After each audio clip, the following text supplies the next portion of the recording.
is the operating system. What is up, everybody? It's another Friday, which means it's another episode. TGG Plus. We're here as always. Start your weekend off right. We're going to talk about video games tonight. We're going to talk about a lot of stuff. We're going to talk about news, but as always, I'm joined here by my co-host, Evan Prince. I almost called you Evan Smith. Evan Smith? That'd be a hell of a name. Yeah. But no, that's not my name. My name is Evan Prince, and we know are why. thrilled to have you initiating the TGG Plus operating system on your device of choice. TGG We're back. I'm back. EXE is a go. We're going to get into a lot of stuff this week. We're going to talk about Ubisoft's many troubles. Is it Ubisoft or Ubisoft? I was just going to ask you that. Do you say Ubisoft or do you say Ubisoft? I've always said Ubisoft. I feel like at one point I used to say Ubisoft and then I made the switch and I felt like it just felt better. You made the switch? You made the switch to Ubisoft? I do. This is a thing I get flack for a lot in my comments. People say you pronounce this wrong, you pronounce this wrong. I don't know if clearly other people don't do this. I pronounce things how it feels best to pronounce it. And then I just move on with my life. Really? I mean, I kind of do that too, but Ubisoft actually feels better to me than Ubisoft. Ubisoft sounds like a soda for children. Ubisoft. Yeah, it kind of sounds like baby speak a little bit. Yeah, Ubisoft. So that's why I would pick Ubisoft. Ubisoft. Yeah, it's not. I mean, Ubisoft is probably more appropriate for what they are now, but Ubisoft was what they were like 10 years ago. Ubisoft, more like Newbisoft, am I right? More like stock prices cut in half. Am I right? Yeah, so we're going to talk about the Soft and their many troubles, what they've been doing lately, budgets of games that have come out, a lot of news that's not spelling well for their future. We're also going to touch on the Death Stranding 2 update that happened at TGS. Some new reveals, some new things happening on that front. You should make a poll in the chat whether or not it's pronounced Ubisoft or Ubisoft. Let me let my dog out. A Ubisoft poll. I'll do that in a moment. We're also going to talk about Starfield had its DLC release and those sort of numbers, what it's looking like for them. Shattered Space. I know you were in particular really excited about digging into Shattered Space, right? I was really excited about it. The funniest thing I thought of with that DLC was, did you watch the reveal trailer at the Game Awards or when I think it was Summer Games Fest? I did not.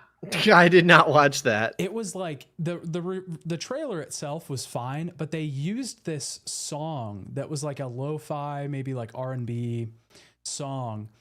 And the song was like, I need some, and then it was like a pregnant pause, space. And then it would say space like that. But clearly the song was about like, I need space from you as a person, but they used it in the trailer just because it said space so many times and I need some space, as if you're a fan of Starfield and you're saying, I need some space, give me shattered space. I just thought it was very funny, the application of that. We're going to talk about that a little bit. We'll talk about some other things, a smattering of other things as well that interest us. But as always, if you like the stream, there's a little button down there somewhere in this area. We programmed this operating system, but we didn't do a very good job. So you got to sort of search and find where the like button is, but it's down there. I promise you. Go on a little quest. It's an alpha. Yeah, you'll get 500 XP if you can like the stream, which we're implementing level systems later. So we'll retroactively give you the XP, but we'll talk about that down the road.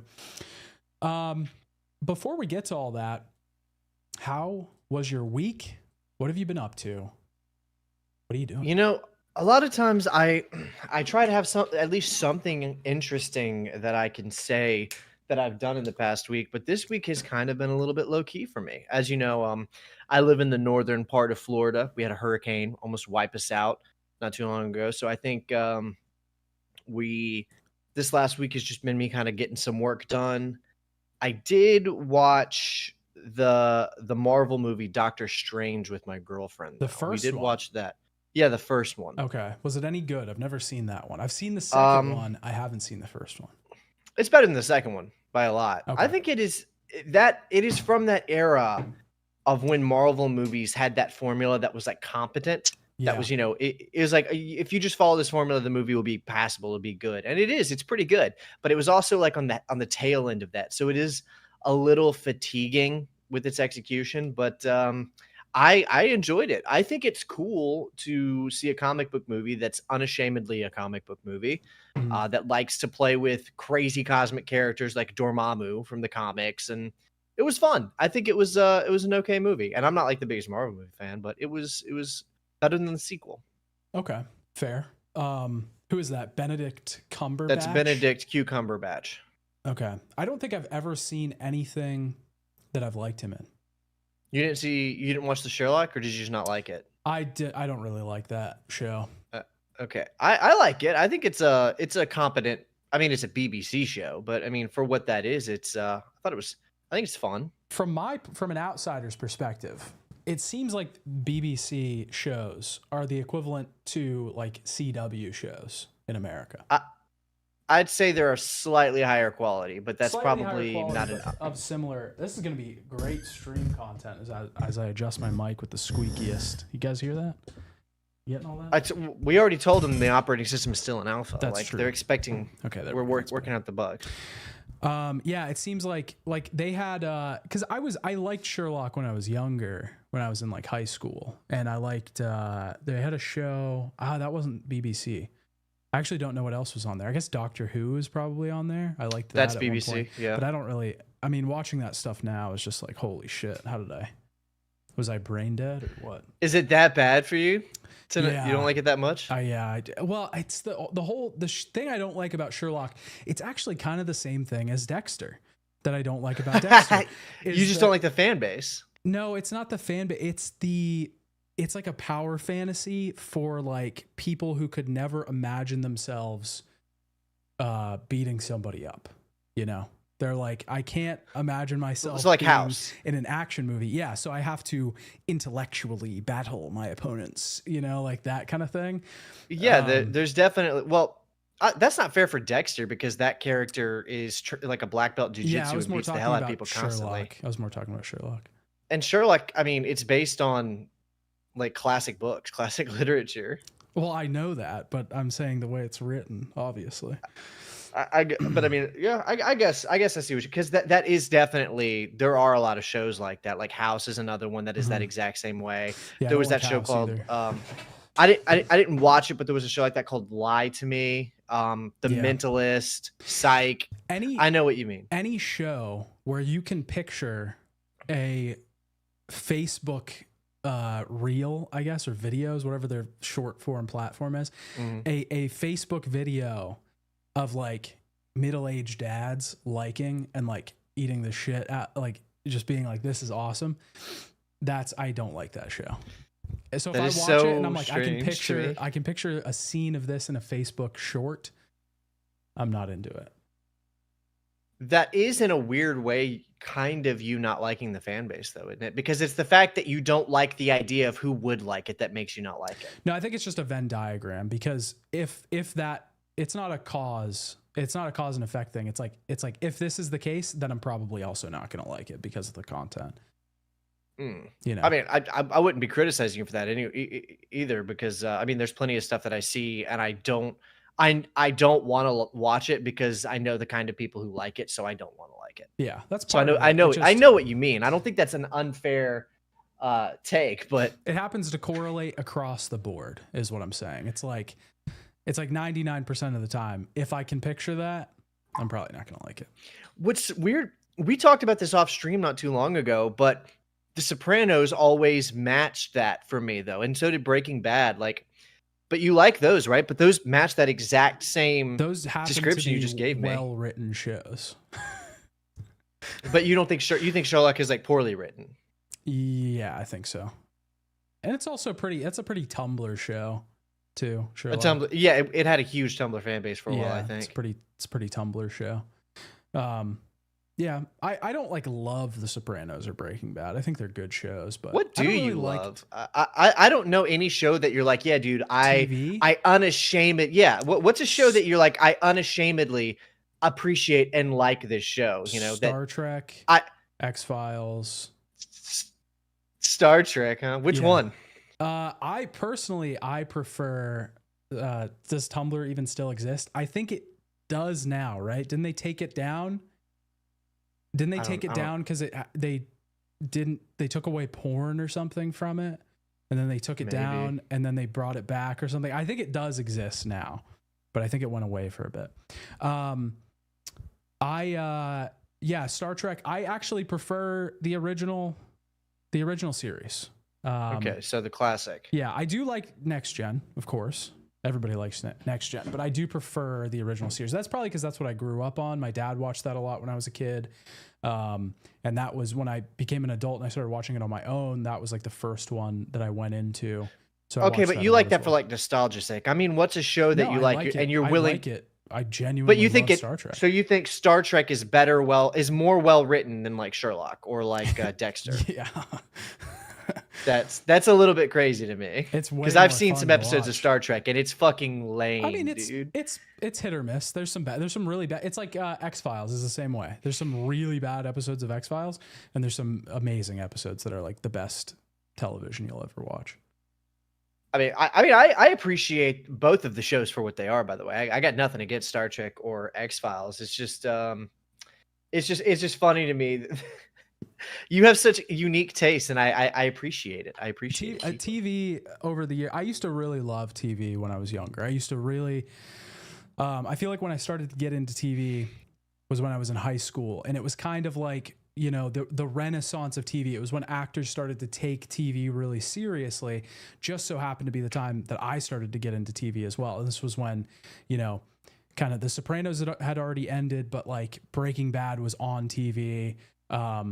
Like True Detective was on TV. Fargo was coming out. Did you like True Detective? Yeah, I love the first season. I actually rewatched that recently. It was really good. I wasn't a fan of that one. But like, it was when, you know, actors who, you know, may not have looked at TV very fondly had started to like show up in TV shows, and that was huge. Like, people being in TV shows that mainly would only be in movies was like a weird thing. It just, like, I liked a lot of those shows. I liked The Walking Dead at that time too, like Doctor Who, Sherlock. And then I think over time TV just got so bad to me, and it got so, I think we talked about this before, but like,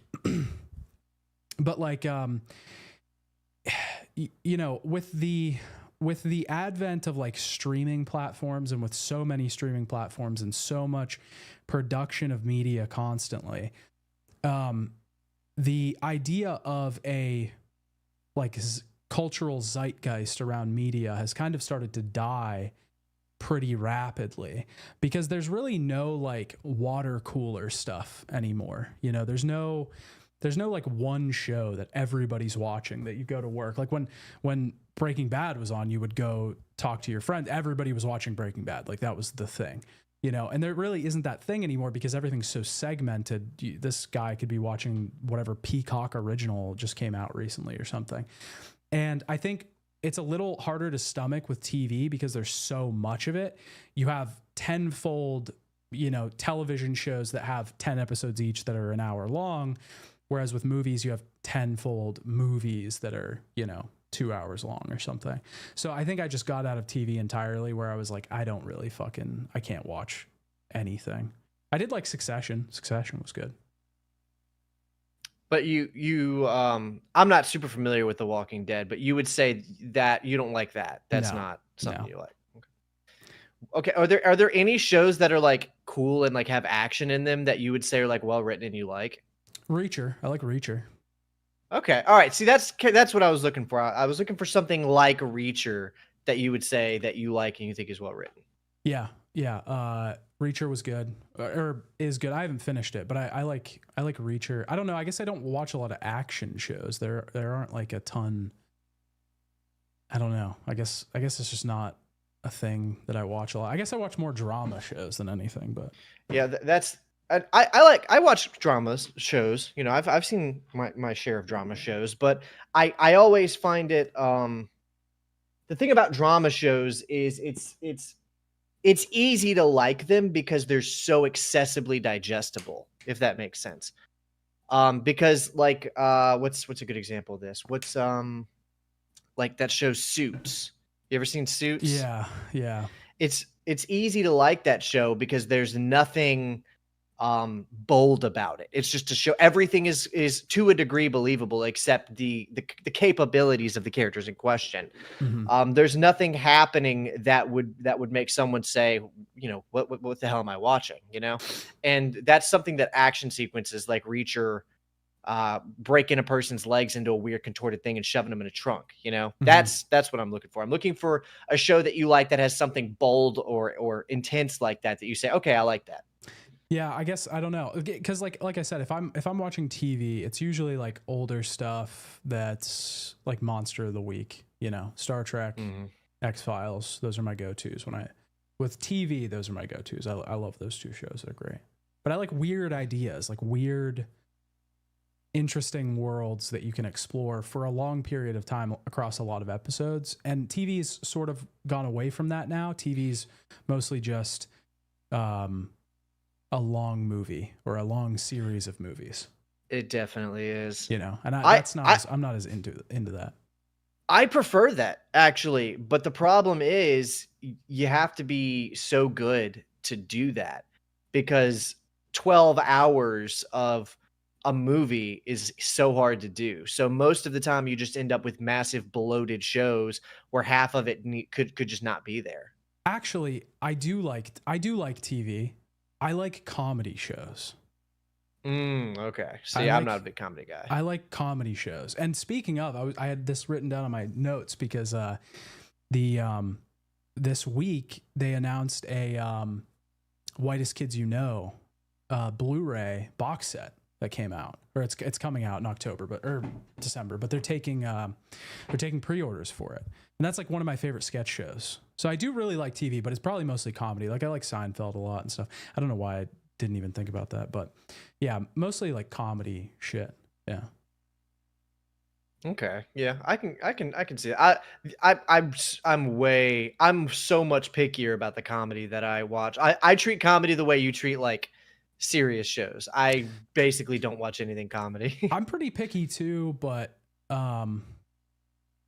yeah, I don't know. I'm pretty picky too. Like there's a lot of comedy that I don't really like. I think I watched, you know what I started watching? I started watching a show. I think it was you that told me to watch it. It was the fucking Canadian show about the gas station. Yeah, I know that one. I started watching that and it was actually pretty funny. Yeah, I thought you would. I had a feeling you might get a kick out of that one. I watched like the first episode and I thought it was pretty good. I haven't continued yet, but I liked it. Nico says, I think we'll get another show that comes along that's that good where the community aspect comes back like we had with Breaking Bad. The reason I don't think that'll come along again is because I think the reason it died is because it's streaming services. Yeah, because and how many of them there are. Yeah, the market is so oversaturated with TV shows that it's almost impossible to have because the average person, you know, if back when Breaking Bad was around, if you wanted to watch like an underground show that a lot of people hadn't really heard of, you had to go looking for it, you know. Like the shows that I'm thinking of at the time that I was watching that weren't like big, that everybody wasn't talking about, was probably like Kenny versus Spenny or something like that. Like stuff from like Canada or something that was in another country that people in the US didn't have mass access to. So, but now you can access whatever you want because there's so much shit. And like, you know, the guy at the water cooler that you're talking to is, you know, maybe he's into like the thing that most people are watching. Maybe he's watching Succession because, you know, a lot of people were watching that. But maybe he's also, maybe he's not. Maybe he's watching, there's just as high of a possibility that he's watching, you know, some fucking Hulu original that they put out or whatever, because there's just so much shit. There's too much shit to keep up with for anybody, let alone your average person, to watch 6 seasons of this show and 5 seasons of that show and 2 seasons of this show. And, you know, it's so much that I don't know. I hate it. Even crazier is statistically, most people are just rewatching shows from 10 years ago over and over again. Yeah, that's true. Like the Office is all my girlfriend watches, and she doesn't watch it. Yeah. She doesn't even watch it, but it's always on. Mm-hmm. Yeah. She puts it on and just lets it run, and she doesn't even watch it. But I feel like a lot of people do that. I feel like a lot of people just put on a show that they've seen from 10 years ago, and then they just watch TikTok or something. Yeah. Yeah. It's kind of hard to imagine us being in a world of subscriptions everywhere. Yeah. It's just, I don't know. And then you also have like, you know, phones and internet content media is dividing people's time as well. And then you're not even talking about movies or books or anything like that, or games. So it's just, it's the idea that everybody is experiencing the same thing is pretty low now. I guess games kind of have that still a little bit. Like it seems like the majority of people are experiencing the AAA game at the time, but it's starting or at least to talking go away. about it. Yeah, it's starting to go away, but that's because games are so expensive to make that, you know, most people are going to focus on whatever that new thing is. And it seems like that's kind of the only form of media that still has that.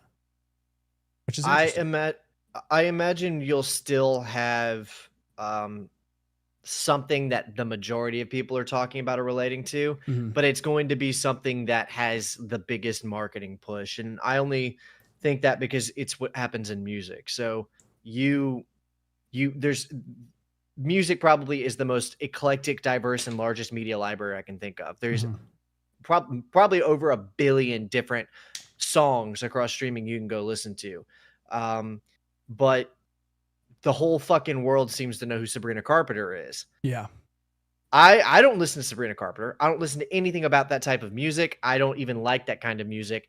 And somehow or another, I know the name of 2 of her fucking songs. Yeah. And I know who she is because she can't fucking get away from them. Well, so I think that might be where I think that you might see 1 or 2 like movies or something that really push like that, where they won't let you get away from it. Yeah, for sure. And I mean, that's, you know, again, it's weird to think, but that's not a thing you would say like 15 years ago. That wasn't a thing you would say. You wouldn't say, I can't seem to fucking get away from Katy Perry. You know what I mean? Like, why do I even know who that is? I don't like her. Of course you know who that is. Everybody likes her. You know what I mean? Like, it's just a thing. That's the pop culture at the time. But now that you have the ability to tailor your feeds to whatever you want, so that is a thing that you say now. It's like, wait, why can't I get away from this person? All my feeds should be tailored. You know, it's kind of weird. Yeah. All of my feeds should be tailored, or at least tailored enough to know I don't want this. Yeah. I watched, I did have a Tubi movie this week. I got back. So we've got a Tubi movie. I got back on my Tubi shit. Bro says he can't watch like beloved shows, but he can't get enough of Tubi movies. Oh wait, what do you want? Do you want me to do what I enjoy, or do you want me to force myself to fucking watch Dexter? I want you to force yourself to fucking watch Dexter and Sherlock and some other show that I no. Doctor Who, all 1,273 seasons of it. Yeah, that sounds great. One Piece.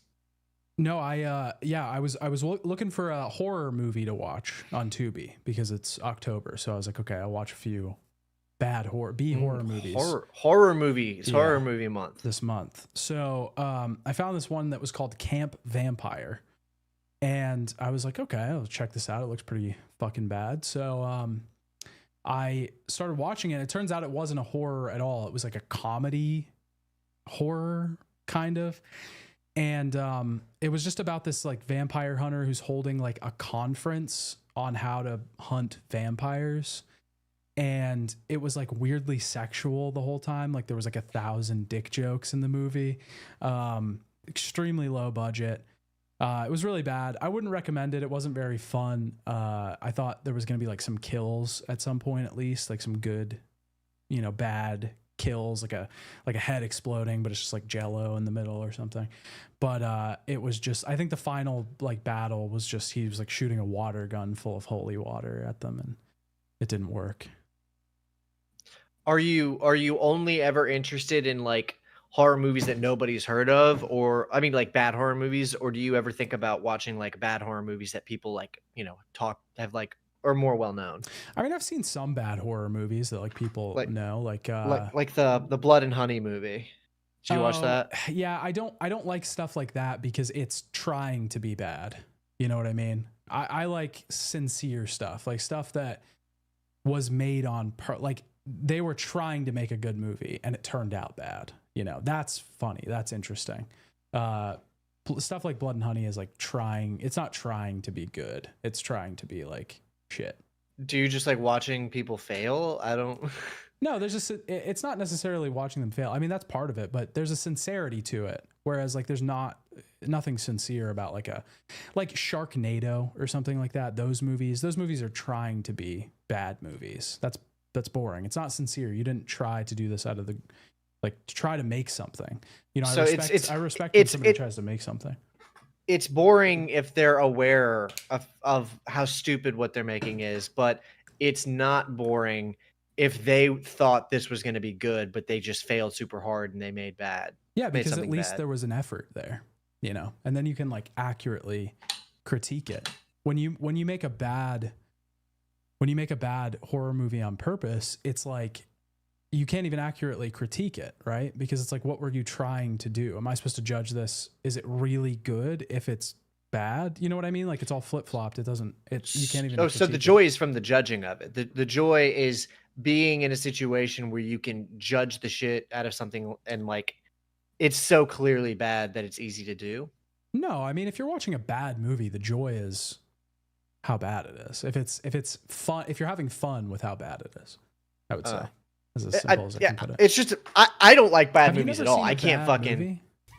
That's it. What? They're on my shit Your boy list. Ham Effective with immediately. the 2 bones coming through. Thank you very much. Appreciate you.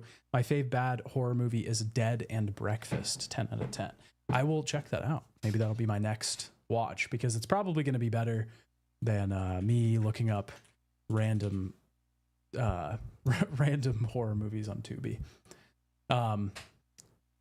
Yeah, sorry, go ahead.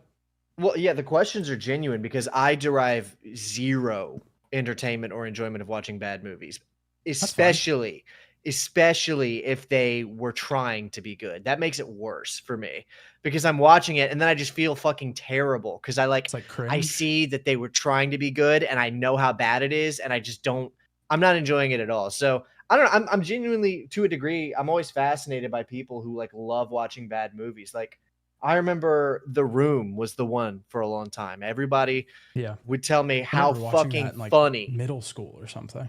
Everybody would tell me how funny The Room is. Mm-hmm. And I was like, okay, let's do it. And I watched it and I guess I don't have a very good sense of humor because I was just fucking stone faced the whole time. He would do something and they would, and like my friend would laugh and I'd be like, okay, yeah, he delivered it was a really bad performance. What? You know what I mean? I don't have a very good sense of humor. Yeah, I do not. Yeah, I can tell.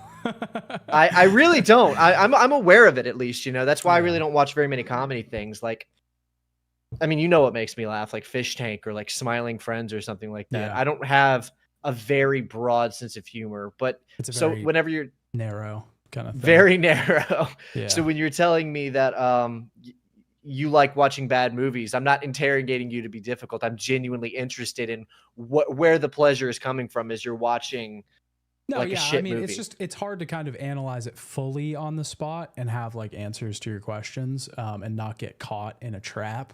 But I'm not trying to trap you. I'm just genuinely interested. Like, I don't know. It's just the simplest way I can explain it is it's fun. It's fun to watch a bad movie because it's fun to watch, somebody mess up. You're not hoping that this movie is terrible, but like a lot of bad movies have ridiculous things in them and it's funny that these ridiculous things are happening and that somebody thought about this and did it.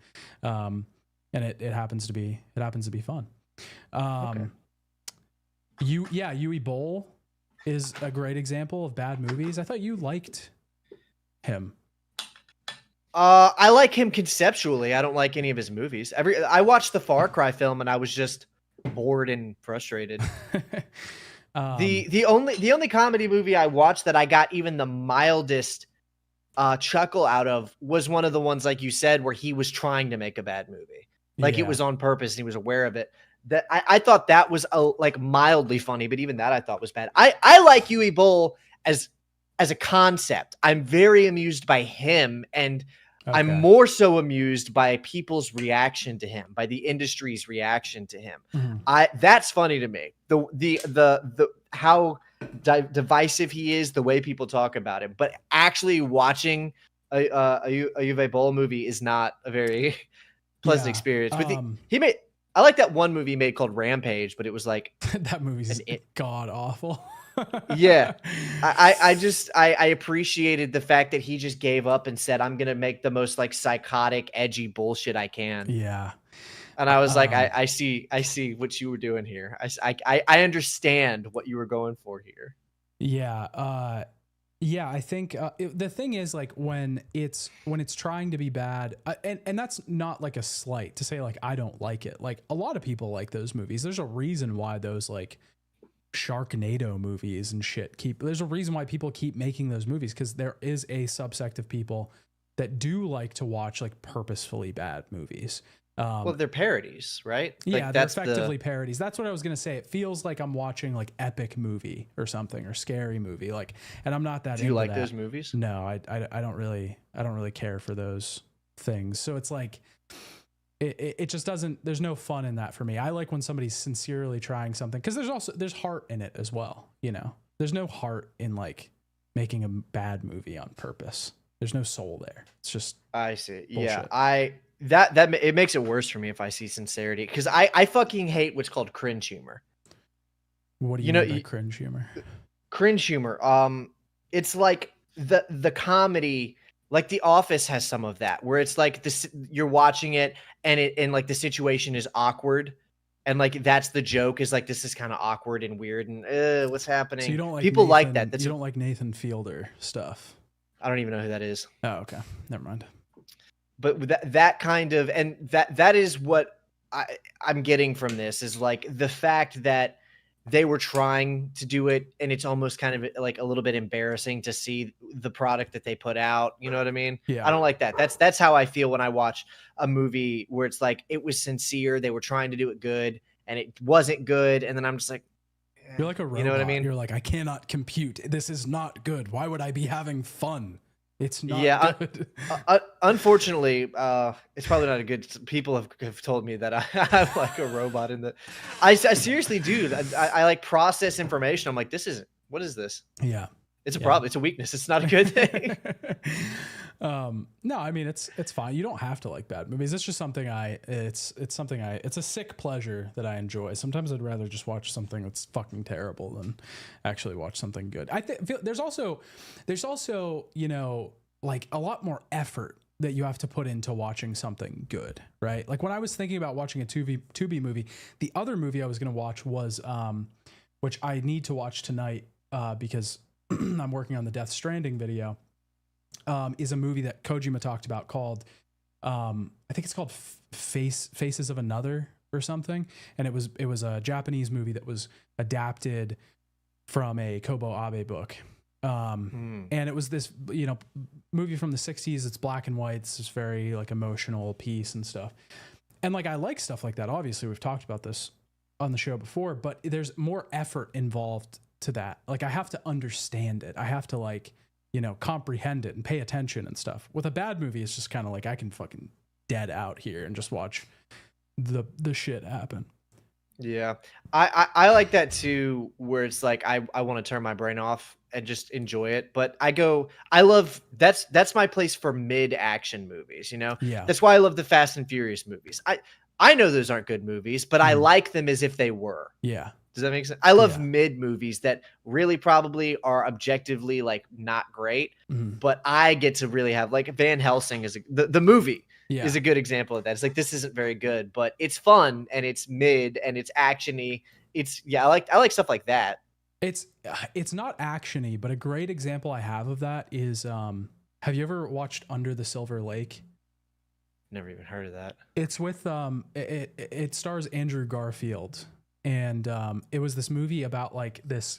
It's like a conspiracy movie. It's like a modern noir movie kind of, and it's not very good. Like it is kind of bad in a lot of places, but it's this weird like epic adventure of him like discovering this conspiracy in Los Angeles about like all of the elites and like how they operate. And there's even this one scene in the movie where he goes to this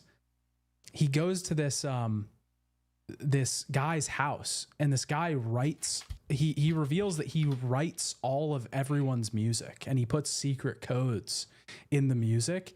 And I think his title is just The Composer. Like they just call him that or something. Like he doesn't have a name. And That sounds fucking fun. dude, it's such a great movie. I love it. And yeah, but he's like, you know, I wrote all your favorite songs, and he starts like playing the songs on the piano, and he's like, I bet you know this one too, and I wrote this and I wrote this, and it's just this awesome fucking song. And Andrew Garfield's like getting increasingly like more angry because he realizes that like the teenage angst and rebellion that he felt was written by this like old man in a mansion. Is really cool. But like the whole movie is like kind of filled with that weird stuff. Like what if weird conspiracy shit was like actually real, and this guy was just finding out about it.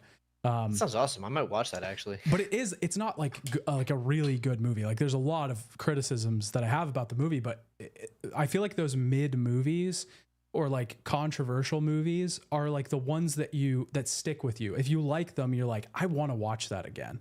You know, a movie that's like a 10 out of 10, you might not like revisit it all the time. Like I love Stalker. That's a great movie, but I don't want to watch Stalker.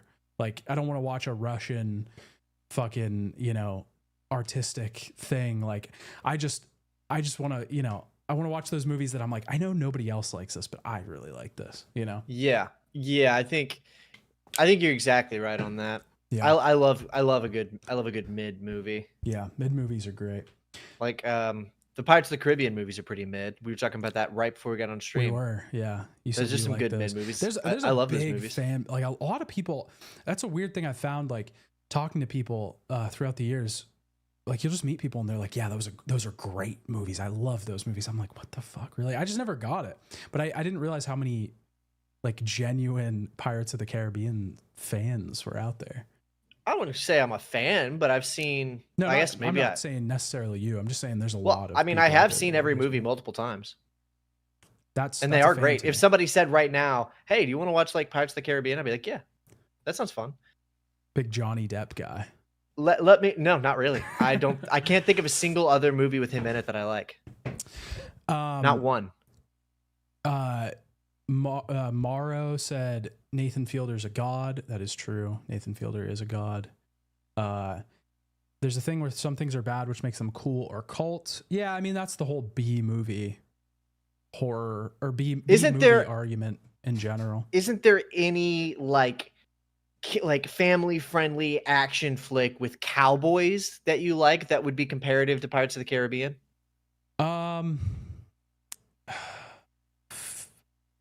I don't know. Like, because you said you don't get the love, but it's like it's just the love is that it's silly, it's fun, it's confident. I don't know, they don't make a lot of cowboy movies anymore, you know? It could, I was gonna say like the Man with No Name trilogy. Those are kind of a little bit, you know, sloppy. Yeah, but that's true. Yeah.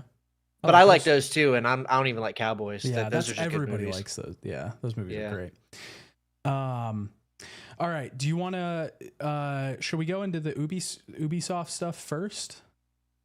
Yeah, I guess they're Ubisoft now. They were. I'm gonna say they were Ubisoft until I'm gonna look up exactly when they went from Ubisoft and became Ubisoft derogatory.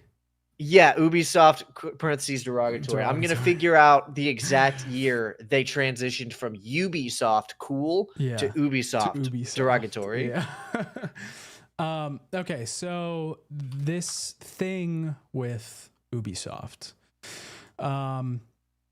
So I guess this kind of starts this whole big undoing, I guess I would say, because the thing is, like, what's happened is there's been a lot of news coming out the past week or two about the company and about how poorly they're doing. And I think the kind of thing that started the avalanche was Star Wars Outlaws.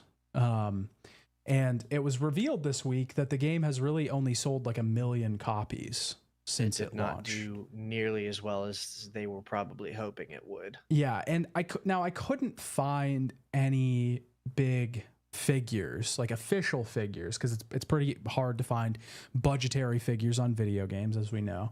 But it seems like from what people are saying that the game costs somewhere around like $200 to $300 million. And if it only sold 1 million units, that's a pretty big bomb, you know? Yeah, that's pretty fucking bad. Yeah.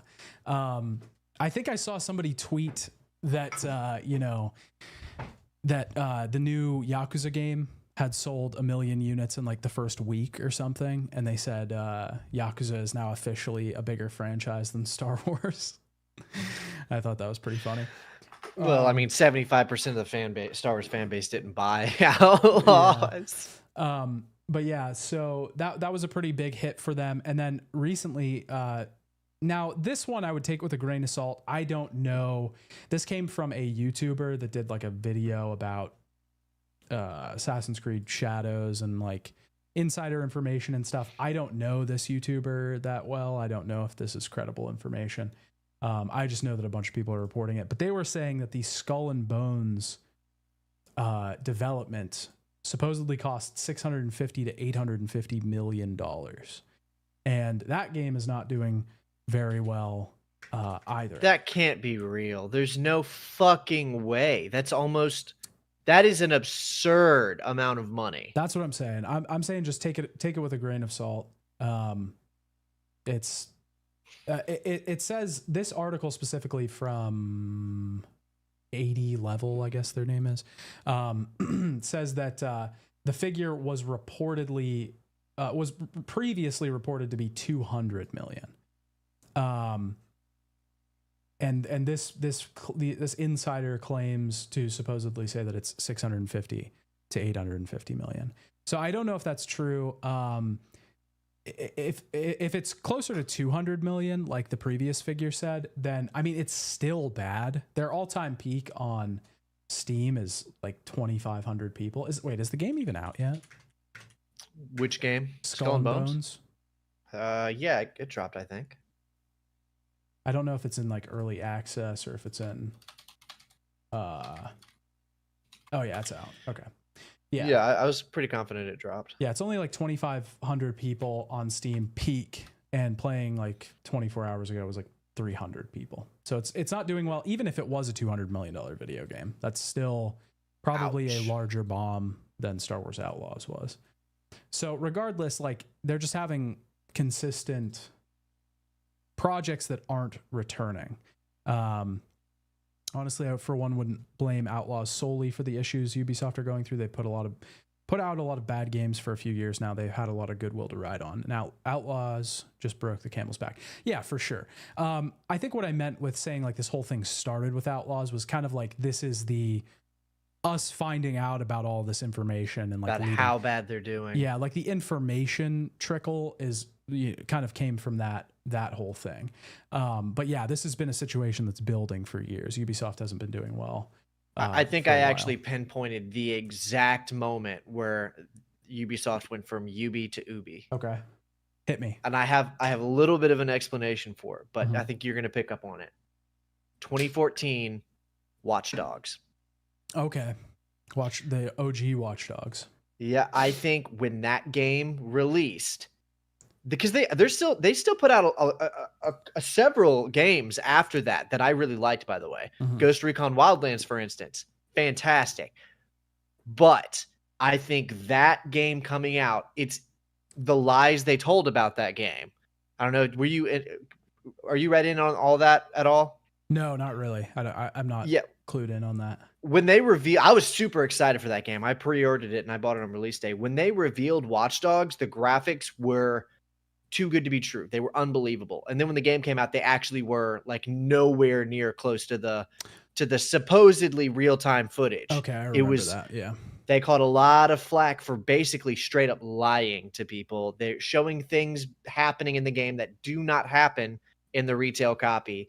The game was unfinished. It was released too soon. It just wasn't complete. And it lost a lot of goodwill. And I think that game was the start of when Ubisoft just started making worse and worse decisions, because after that you had Assassin's Creed Unity, which it's better regarded now in hindsight. But when that game first released, people fucking hated it. Yeah, it was a big broken. It was shitstorm. glitchy. It was buggy. It didn't feature things they said it would. It was lacking certain stuff. Unity was not received very well. And it just keeps getting worse from there. They had a couple good games after that, but in my opinion, Watch Dogs in 2014 is the exact moment when Ubisoft took a weird turn and started doing things really wrong, and it got worse and worse from there. And turned to Ubisoft. And then you had the crew situation. Yeah, they're taking flack for that. Assassin's Creed Syndicate, which people fucking hated. Yeah, all downhill from there. A consistent release of Just Dance games, though. looks like one every year. Surprisingly. Actually. Yeah, so that happened, and then we find out yesterday that also the vice president, and again, this is all I'm just compiling all of the Ubisoft information that's come out over the past week. I have no idea to know if this is connected or not. But then the vice president of Rainbow Six Siege, their operating vice president, their vice president of production, left the company. And they said that he will not be replaced. I don't know if that means that the role was just not needed anymore or what happened with that, but he is gone. So that doesn't spell well either. And then today, I believe this was today, we get news that they are now in talks to take the company private and sell to Tencent. Tencent might be buying them out. The end of an era. The slow collapse of the video game industry continues to ripple across until every company is bought out by a Chinese giant, and we're all just playing Genshin Impact and Black Myth Wukong too. Yeah, yeah. So I don't know. This is just, it's kind of weird because, I had been seeing news of some of these projects not doing well and stuff. But I mean, just to see it happening is kind of odd, isn't it? Ubisoft seemed like one of those companies that could just never actually fail. You know what I mean? Never actually die. They would always come out with some slop that people would like EA. Seems like EA, if you heard EA was going under, you'd be like, what the fuck? Ubisoft. Ubisoft, yes. I'm actually really, really curious in my head. If, and this is, I'm not saying this would be the case, but if Assassin's Creed Shadows had been better developed, been more faithful to, because it's not just the protagonist stuff. They found Chinese stuff in the Japanese stuff because the developers didn't know the difference. Yeah, they found a bunch of things that apparently people saying is offensive. All this stuff. Was it the one-legged gate or whatever thing? Yeah, there's that, but that wasn't what I was referring to. It was some other weird thing that they did. But I forgot about that. They did do that as well. I wonder if they could have coasted by on a hit Assassin's Creed game, on a game if they'd announced it had been the game everybody's apparently been clamoring for. Yeah, because people have been clamoring for a feudal Japan Assassin's Creed game for basically since Assassin's Creed 2 showed us that they were willing to go to other eras. Yeah, if they had done that, pulled that out of their back pocket, and it had been what everybody actually wanted, apparently, I wonder if that would have been enough to coast on and avoid this buyout. Or if they were just too fucked to begin with from all this other stuff. Yeah, it's an interesting thing to consider. Because they've been coasting off of Assassin's Creed for the past decade. Yeah. That's been their moneymaker. It seems like once the Assassin's Creed leg started to crumble, like everything else is starting to as well. They do need that tentpole series to subsist on and fund everything else and do all that stuff. And if that's going away, like it seems like it is, then because we also, didn't mention the fact that they, right before all this stuff started coming out, they pulled out of TGS at the last minute at Tokyo Game Show, and they delayed Assassin's Creed Shadows to the beginning of next year sometime. So yeah, I think it's just I don't know. It's going under. Well, I think the big question here is under 10 cents rule. Do you think they'll be better off or worse? That's hard to say because, like, geez, dude, that's a good question. I don't know. Does Tencent have any history of doing anything good ever? I mean, they have stakes in a lot of companies. That's the thing, right? Like they have stakes in FromSoft, they have stakes in Remedy, they have stakes in like Paradox. Like, what could they even do though? Bloober. What could they do at this point? 22% stake in Bloober. If Tencent bought Ubisoft and they're like, you're ours now, you're going to do things our way, what could they even conceivably do to win back fanfare? You know what I mean? Assassin's Creed 1 remake? What even conceivably could happen? I don't know. I think yeah, because there's I think you make a good point. There's not like a clear path ahead for what they're doing.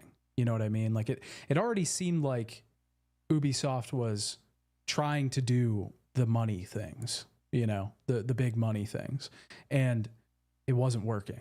So yeah, what is 10 cents involvement gonna help with that? What realistically are they gonna do? But the numbers, I mean, they don't not make money. Tencent makes a fuck ton of money. You know what I mean? Yeah. And they buy and invest in companies that they think are gonna make money. So if they think something's there, maybe it is. Tencent for sure. I mean, they're shrewd businessmen. I was just thinking about like Ubisoft because you're asking, are they going to be better off under Tencent? Which the only reason that would happen is if Tencent introduced a bunch of changes. Like, I'm trying to picture if I was like handed the reins and they were like, all right, fix it. What do we do? I'm trying to think about what the hell I would even do. I mean, the first thing I would probably do is this might not be a popular opinion, is I would probably put a team on a Splinter Cell remake. They got that anime out. It's being developed for Netflix, Splinter Cell Death Watch. It's been a dormant franchise, still got a fan base. I'd probably do that. And that would just play it safe and then I would probably just try to see what else I could do with the other franchises. But I don't know. I don't see a clear path forward for them. I think you're probably right too with the Assassin's Creed remake angle. I think that's probably good, remake some of the earlier games. Just remake some earlier games. That seems like the best path forward. It's I don't think anybody wants a Far Cry 7, if I'm being honest. Yeah. But I think there might be a market for like a Far Cry Master Collection. I don't know what you would call it, but I can conceive like we got Far Cry 1, Instincts, Predator 2 and 3, big collect or just that actually. Far Cry 1, 2, Instincts, and Predator. Did you ever play the Instincts and Predator game? Yeah, I did. They're great. I love them. Yeah. Not great games, but I love them. Yeah, I would do that. I would copy Konami with the Master Collection.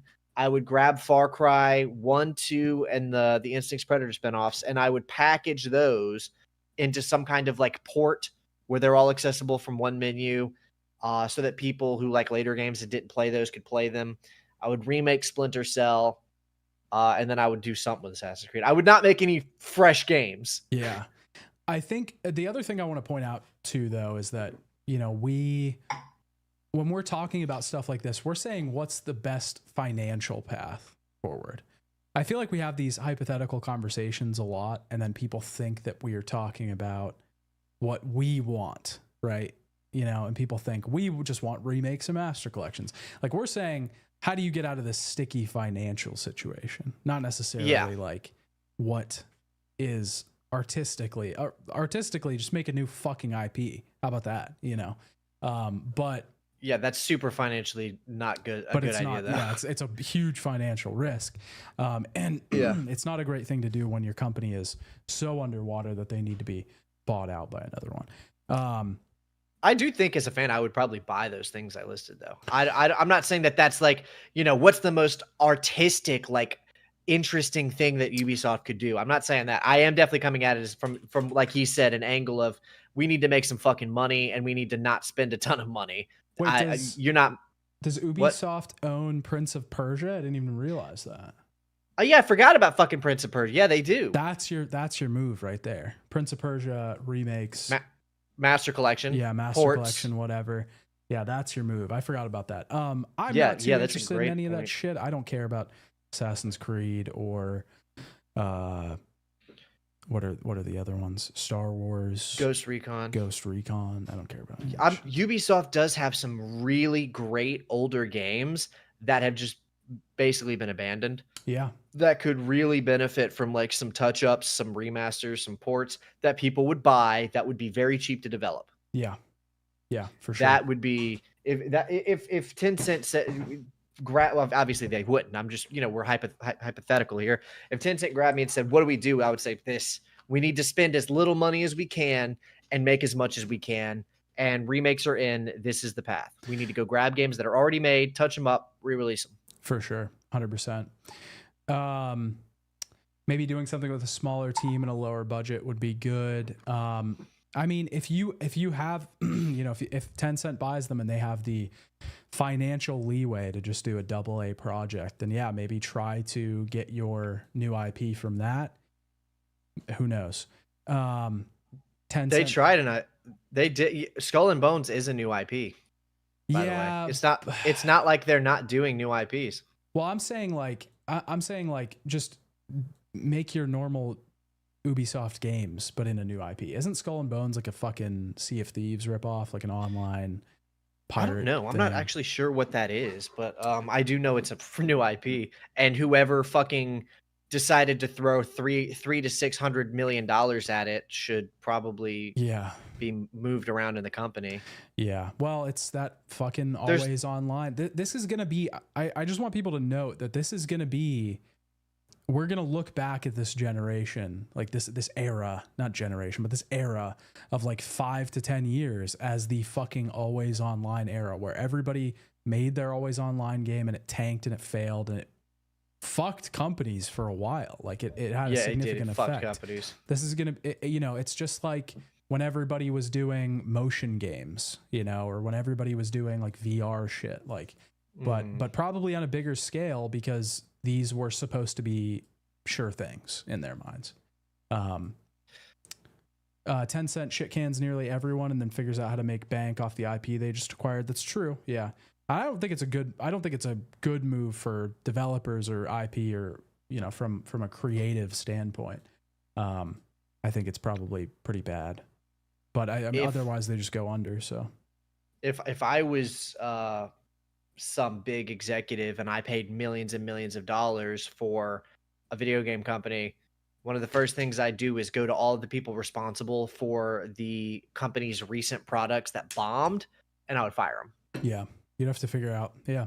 Regardless of what I thought about the game, by the way. Like, I'm sure there's games that I love that destroyed companies. So did you play Star Wars Outlaws? I don't think we ever talked about this. No, I wasn't interested in that. Okay. I'm not very you're Star Wars man. I basically I consider the Disney Star Wars to be like its own timeline, basically. That's and it's fair. a timeline that I'm not super interested in. I played the Star Wars Jedi games, and even those I thought they were good games, but they're not really contributing to the universe that I like, if that makes sense. So that's fair. It's like just because you know you like the Spider-Man movies doesn't necessarily mean you'll like the Ultimate Spider-Man comics, because they don't have anything to do with each other. They're different tone, different characters, different themes. I loved the fucking You know what was like my favorite comic when I was younger was the Ultimate Iron Man miniseries that they did. Never read those. Are they good? It was so cool. It was like Iron Man, but he was like, he had some sort of disease where he couldn't let oxygen touch his skin, so he had to like have a suit built for him to like run around in. Like the suit was that he. That's kind of needed cool, it. actually. Yeah, I thought a lot of the other Ultimate like ideas of characters and stuff were pretty cool. And I think he had some sort of relationship with Bruce Banner, like Hulk was like his protector or something like that. I can't remember. It was kind of weird, but it was cool. I liked those. All of the Ultimate Universes were really like wacky and like crazy. Yeah, they just were trying shit, and I liked that a lot. The anti-quiet, yeah, exactly. Yeah, Anno as well. I played Anno. I can't remember 18, whatever the new one was, 1800 maybe. Yeah, I think it was Anno 1800. That game was pretty good actually. Maybe announced Beyond Good and Evil like 10 years. Beyond Good and Evil 2 like 10 years ago. I think it must have gotten quietly canceled or something. That's been super fucking ambitious. That was like Dead Island 2. Those games were in the same like this is development hell forever, but Dead Island 2 actually came out. So, and I heard it was decent actually. I heard it was like mediocre. It was fun. Yeah, I liked it. It wasn't terrible, but it wasn't amazing. I know so little about Beyond Good and Evil, but the trailer for Beyond Good and Evil 2 got me like mad interested in it. I was like, oh, I had this idea where it's like when we get closer to this game's release date, I'll probably go play the original. Yeah. And so I've just never played it. It's one of those games that looks really cool. I actually kind of want to do a video on it someday. Yeah. Yeah. That game's been fuck, dude. It's never coming out. Isn't that a game that has like a strong female protagonist or whatever? If that's what Ubisoft is all about, I'm surprised they didn't do something with that. It's sitting right there, right? And it's beloved. Fucking everybody likes that game. I've never met a single person who says anything negative about that game. There you go. That's your path. Yeah, Ubisoft. Why don't you do something with that if you want to like get some culture war points and also make everybody happy? Is do something with that fucking game. Yeah. Okay. Have they remastered that? I'm kind of curious about that now. So, did you play? They did like a 20th anniversary edition thing. Oh yeah, here it is. Look at that. I wonder if it's good. Did you play the Starfield DLC? Fuck no, dude. No? Absolutely not. I'm not giving them money for that. So here's the thing. They came out with a DLC, I think it was like a week ago. And I want to give credit to, I didn't independently come to this idea. It was, I saw Patrician TV tweet about it. Even he said he's not doing a video on it. Yeah. That's free money for him if he did a video on that. And even he was like, no. But he had noted the similarities in player counts with the release of the DLC to, Fallout 4, another Bethesda game. Very similar. 14,000 people are playing Starfield and Fallout 4, right? Now, he also noted something super interesting, which was that if you look, their all-time peak was from before the official release of the game. It was a few days before because people bought the $100 edition to get it a few days early, which includes the DLC. It comes with the DLC. It comes with the season pass. And so that means that 300,000 people, which is their all-time peak, 330,000 people bought the $100 edition of the game. And then only 10 to 14,000 people are playing it. The DLC that they bought, because you made a good point. It's not, you don't want to give them any more money, but these people did give them the money to play the DLC. They have it. They just aren't playing it, which is fucking crazy. They already own the DLC and they're just not. I'll be honest. I feel kind of bad. Nobody cares. I feel kind of bad for Bethesda. I feel kind of bad for the team that made Starfield, because they promised the DLC. Yeah, they had to release it. There's no way they're contractually obligated to release the DLC. And there's actually apparently legal stuff that goes into it where you actually have to release the DLC within a certain time frame, or you're like legally you could be legally sued for people who like pre-ordered the edition that came with it. Do you know that? I didn't know that. No. Yeah, so that I guess that happened makes sense, to though. Doom Eternal. Is they actually had to push out one of the 2 DLCs before it was done because they were contractually obligated to have it out within a certain time frame for people who like ordered the season pass or whatever. Okay, gotcha. Yeah, so that's why certain DLCs come out. You don't really see DLCs get delayed that often. Yeah, because they have to come out. They have to come out. I think you can delay it like by a little bit. Sometimes you can have certain delays, but it does have to come out within a certain time because people bought it. But with that being said, I don't know what the fuck they could have done in that DLC to make it appealing. Like that game is broken at its foundation. Like adding a vehicle isn't going to entice people back. You know what I mean? Like I don't know what they could have conceivably done because people talk about No Man's Sky. That is the reference. That is the thing that everybody always talks about with the redemption story. But No Man's Sky was really fucking cool in its base form. It just was empty. All they had to do was add a bunch of shit to do and the game plays. Starfield is fundamentally like not good from its base up. Yeah. So I feel bad because it's like, of course nobody wants to play the DLC. What could you have offered? Yeah, I mean, I was going to say the exact same thing. The issues that the game has are fundamental. They are not issues that you can fix without rehauling the entire game. There's no item, there's no vehicle, there's no new area, planet, whatever the fuck that they can put in the game that is going to fix it.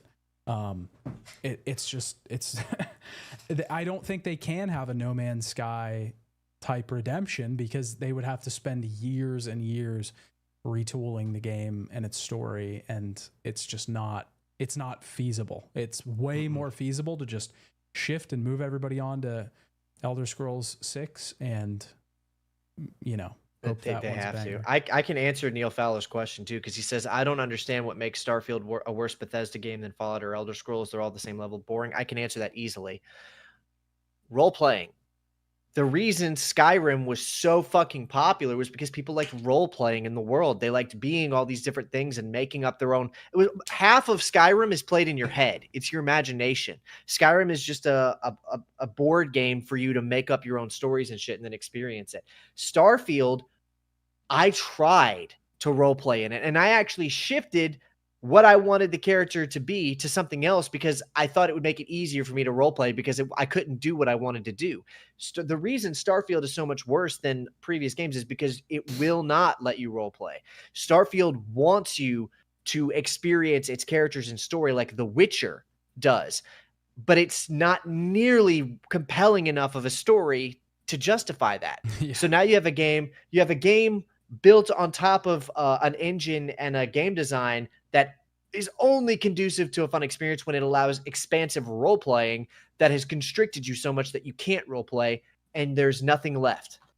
And it also happens to be, remove the curated environments and places from the game and replace them with procedurally generated dead. There are planets. still some curated, but that's another problem is the curated environments have been built on top of a sci-fi game that is trying its hardest to not be sci-fi. Yeah. It's not like Mass Effect. You don't have aliens and cool spaceships. You have clunky NASA punk designs. So it's not appealing to sci-fi. NASA punk design. I thought it was cool. I thought it looked very alien, But no, the design, aesthetically, it was fine, but it was their commitment to the concept of why everything looked like that meant nothing interesting could be there. Yeah. It was all small settlements and what was feasible, and that's not fun sci-fi. The interesting things that could be there, like the mechs, were fucking just you couldn't use nothing them. Happened. Yeah. There's nothing.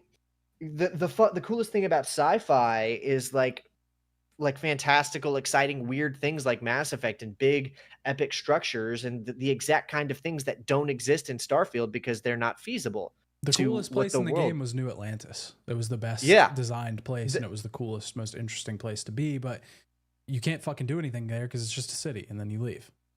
Everything about Starfield, from its concept to its design to its world, was not designed to curate an exciting and fun experience.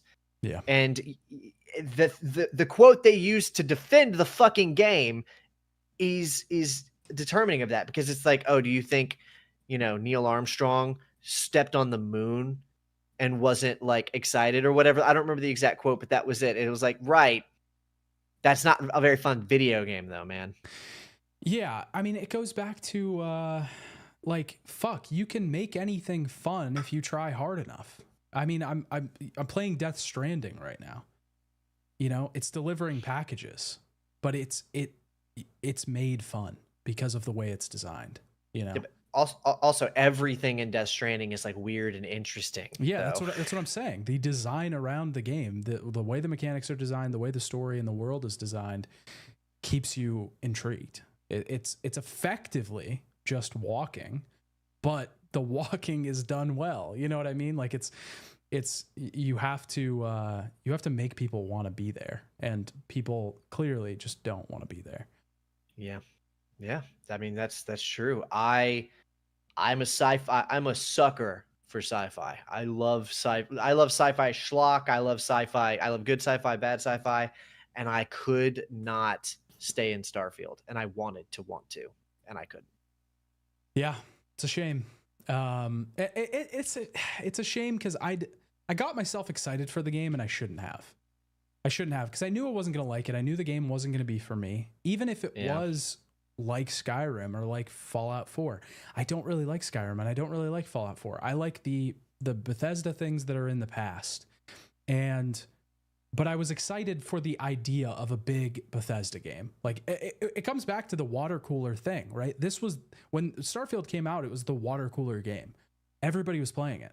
I like people that I met, people that like I used to work with were messaging me like, "Are you playing Starfield?" Like it was just, it felt like an event, but the event was so fucking boring.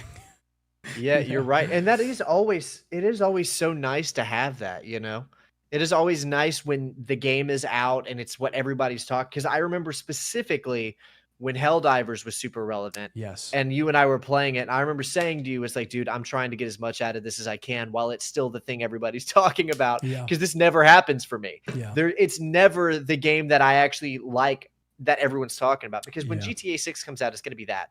And I don't like the GTA games like at all. And I know everybody's gonna be talking about it, and I'm not gonna care, and that sucks. Yeah. It's not a fun experience for the game that everybody fucking loves and wants to talk about to be the game that you're like, oh, well, sorry, I don't really like it. Yeah. Yeah. Yeah. They come few and far between anymore where those two things line up. So. And then Sony fucking killed Helldivers too. Yeah, kind of. They also kind of killed it too a little bit. Yeah, they didn't help anything with that. I'm secretly in the back of my head like hoping that they release some bombastic badass DLC that like, brings everybody back to it. But I'm not naive enough to believe that'll happen. If they can survive long enough to bring the Illuminate to the game, that's when I'll come back. I just think that I'd come back for that. I don't even think because I didn't quit playing Helldivers 2 because of the Sony shit or because the weapons were poorly tuned or anything like that, like the reasons people are saying. I just quit playing it because it was just, you can only do the same thing over and over again for so long without any large change, unless you're like extremely passionate about, like, obviously there's still people playing Helldivers 2 every day, but those people are the minority at this point. Like, yeah, like 31,000 people or 39,000 people playing at a 24-hour peak. They're not doing terrible, but like 24 hours now? Yeah. Shit, there's more people playing that than Shattered Space. Oh yeah, there's like triple. But like, I think you're going to lose a lot of the mass audience when you don't have those big updates. So I think when they do release the Illuminate, like that's the thing I'm looking forward to. I will come back and play when there's a new enemy to fight. I only stopped playing Helldivers 2 because no one that I knew was playing it anymore. And so I didn't particularly like Helldivers 2 wasn't like my favorite fucking game. I just liked running ops with friends. Like that was the appeal. And when my friends weren't playing anymore, I wasn't playing it anymore. Well, yeah, there's also that, but you can't. That's not a design thing that you can critique. You know what I mean? Like that's just your friends. It seemed like everyone I knew stopped playing it right when the Sony thing started happening, and then they never came back. A bunch of people did fall off after that. That is true. I think just when the conversation turned sour and the review bombing started, a bunch of people just said, "Okay, I guess I'm done with this now." Yeah, for sure. Without even realizing it, their interest just wasn't there anymore. Yeah, subconsciously. I have a rant that I wanted to talk about, and Classic Your Favorite Son rant. Let's go. Yeah, I think the thing we're probably going to move on to next is the Death Stranding 2 presentation thing. I have a rant because I recently released the Metal Gear Solid 5 video. I've been playing nothing but Kojima games for the past like 6 months of my life. And the Death Stranding 2 presentation came out, and there was a lot of news about it. A lot of people were talking about it. And so a lot of people were talking about Kojima. And I see this fucking narrative so much. I see it all the time that it makes me so mad. But it's everybody saying that Kojima just wants to make a movie, so he should stop making games and just make a movie. I see that all the time, yeah.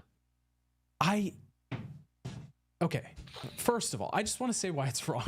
I don't know why it boils my fucking blood, but I think things where people clearly don't know what they're talking about I think they annoy me a little bit more. First of all, I don't know how you can say that and not have played Kojima's last 2 games. Right? Like the last 2 things he made were Death Stranding and Metal Gear Solid 5. Probably had the most gameplay of any games that he's made. I mean, Death Stranding is a 40 to 50 hour game at minimum, and 8 hours of it are cutscenes. It's less than a quarter.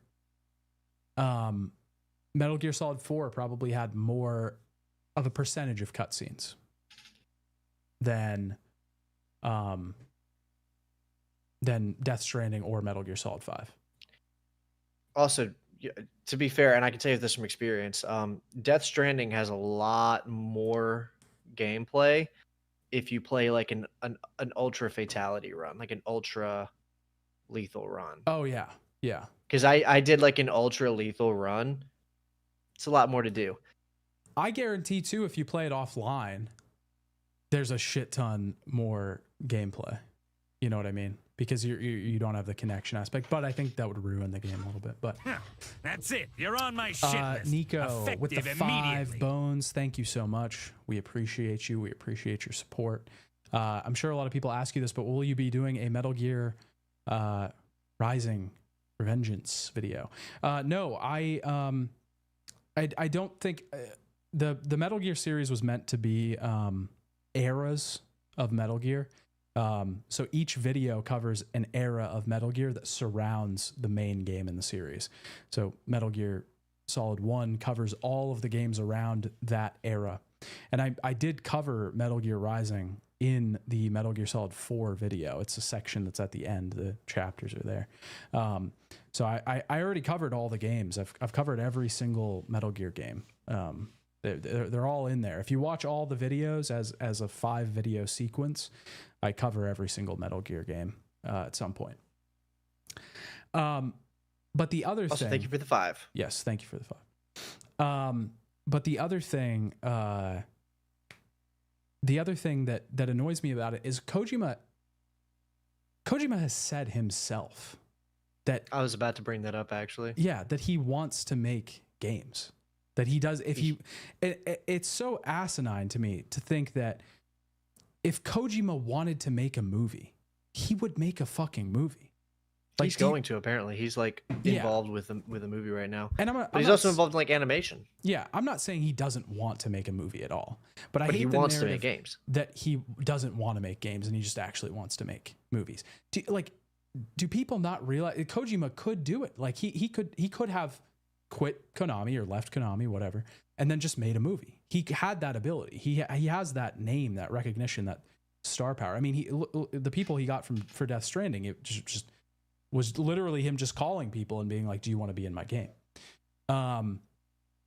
He could make a movie if he wants to. He's making a game because he wants to make a game that is melding. He's talked about this as early as interviews around Metal Gear, the first game.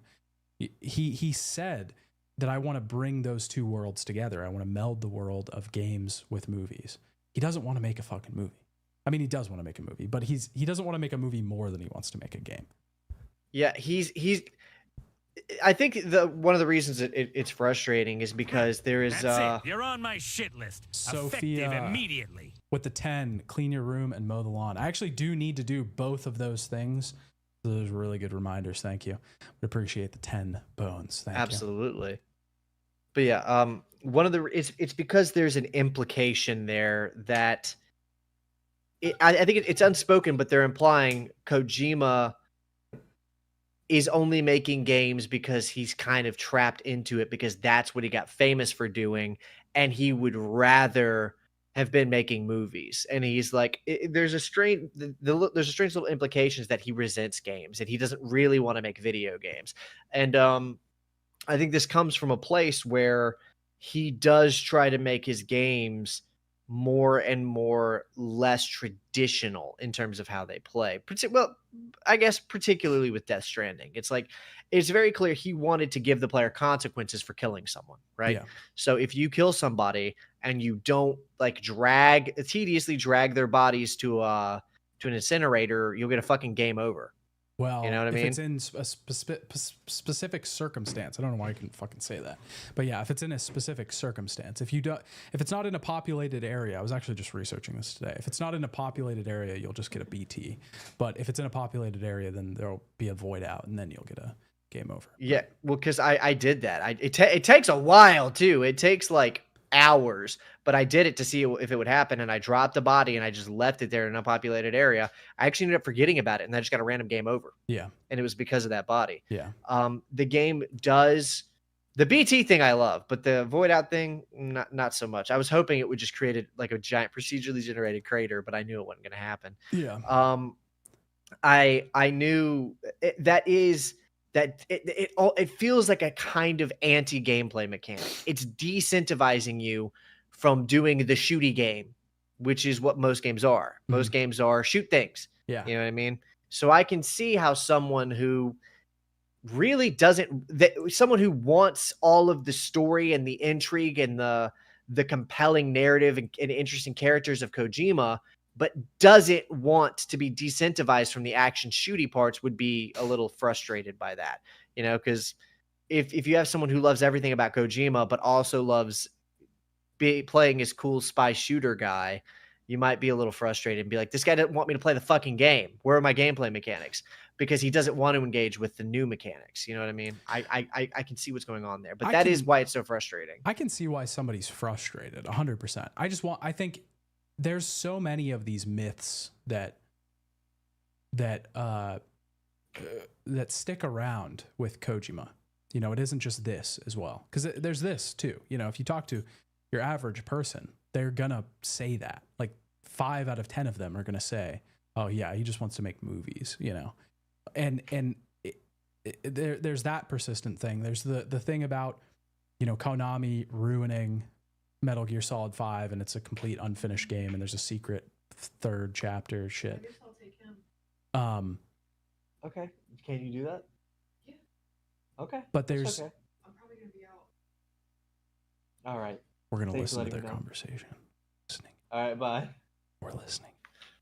Sorry about that, guys. No, you're good. But yeah, like the thing about Metal Gear Solid 5 being an unfinished game, and there was this whole other thing, and Konami ruined it, and all this stuff.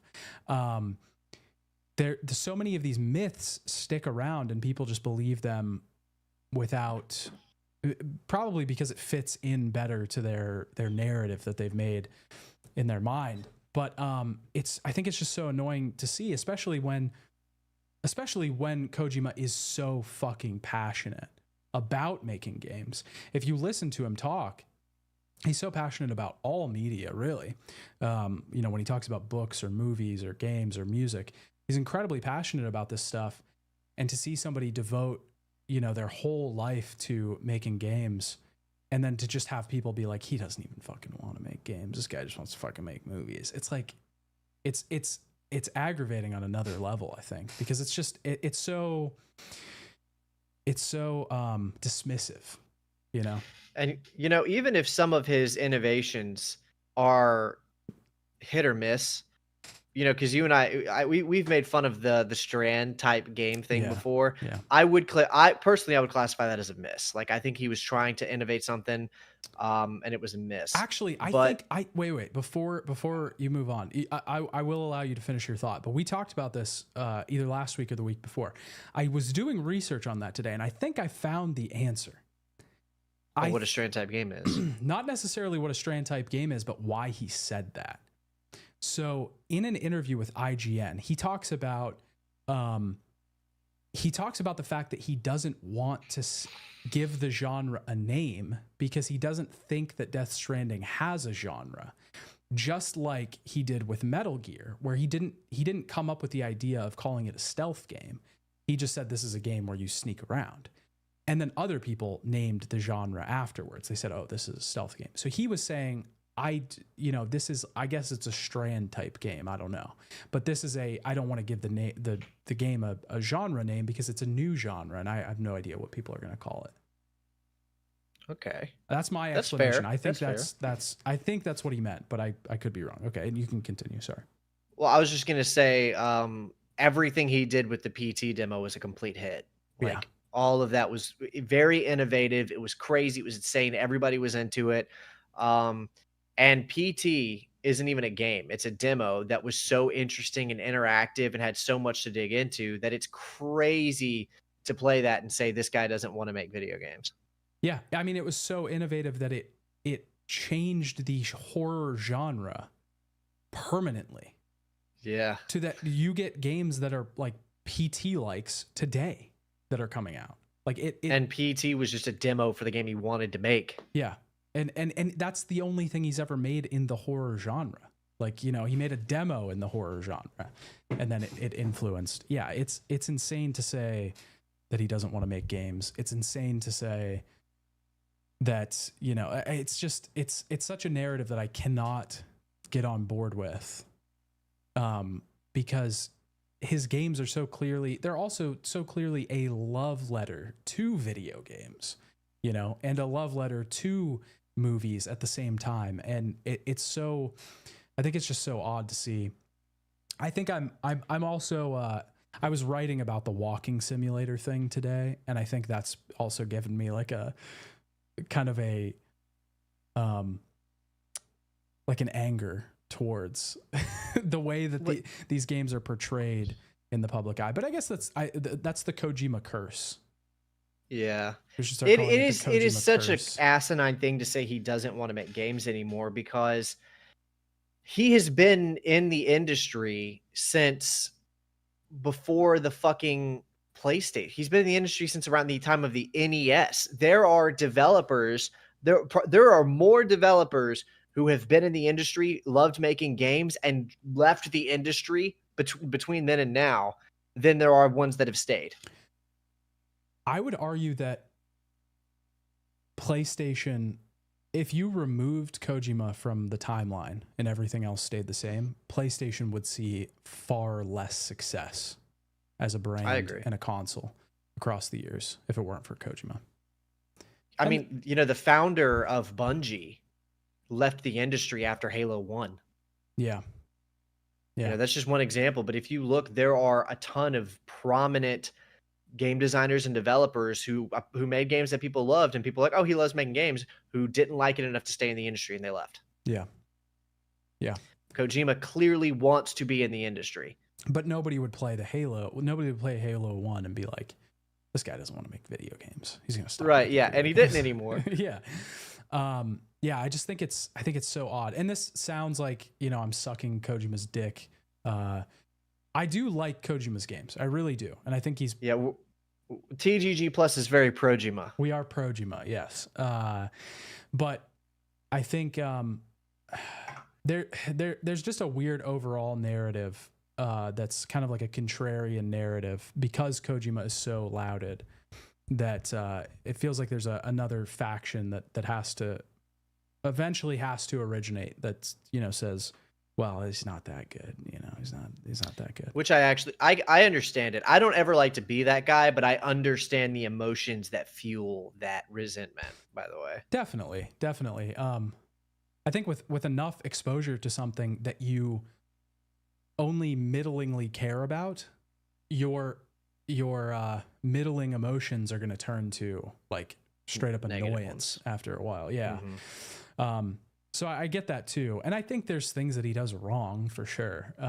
You know, and like a lot of the shit he does is goofy, and I could see why people wouldn't like it. Like fucking Die Hard Man and Dead Man and Heart Man and shit, you know? Speaking of all of that, I think it's about time we get into some of the Death Stranding 2 stuff. Yes. Read some comments. I'm going to be back in like 12 seconds. Okay. I think Kojima does fancy himself as an innovative game designer. He enjoys making games. Yeah, for sure. I think that's what he's always tried to do. I mean, I was reading an interview with him today where he was talking about the genre of Death Stranding and stuff, and he was talking about how he knows other people will make like the same thing, and he just doesn't want to do that. If he's not doing something new, then he doesn't want to be making games if he's not doing something new. So I think the innovative part of that is like in his blood. Like he's just not gonna. It doesn't matter if it's shit or not. He's gonna try something new because he doesn't want to keep doing the same thing. And I think that's part of where the frustration of the Metal Gear series came from, and a lot of the anger and the angst that you see nearing the fifth entry is, you know, he was just so frustrated with having to make the same thing over and over again. Miyazaki's kind of in the same category, could do a movie, but can only fully express himself in games, given the full experience he wants to share. Yeah, and I think, you know, part of that is like, I'm sure he will make a movie.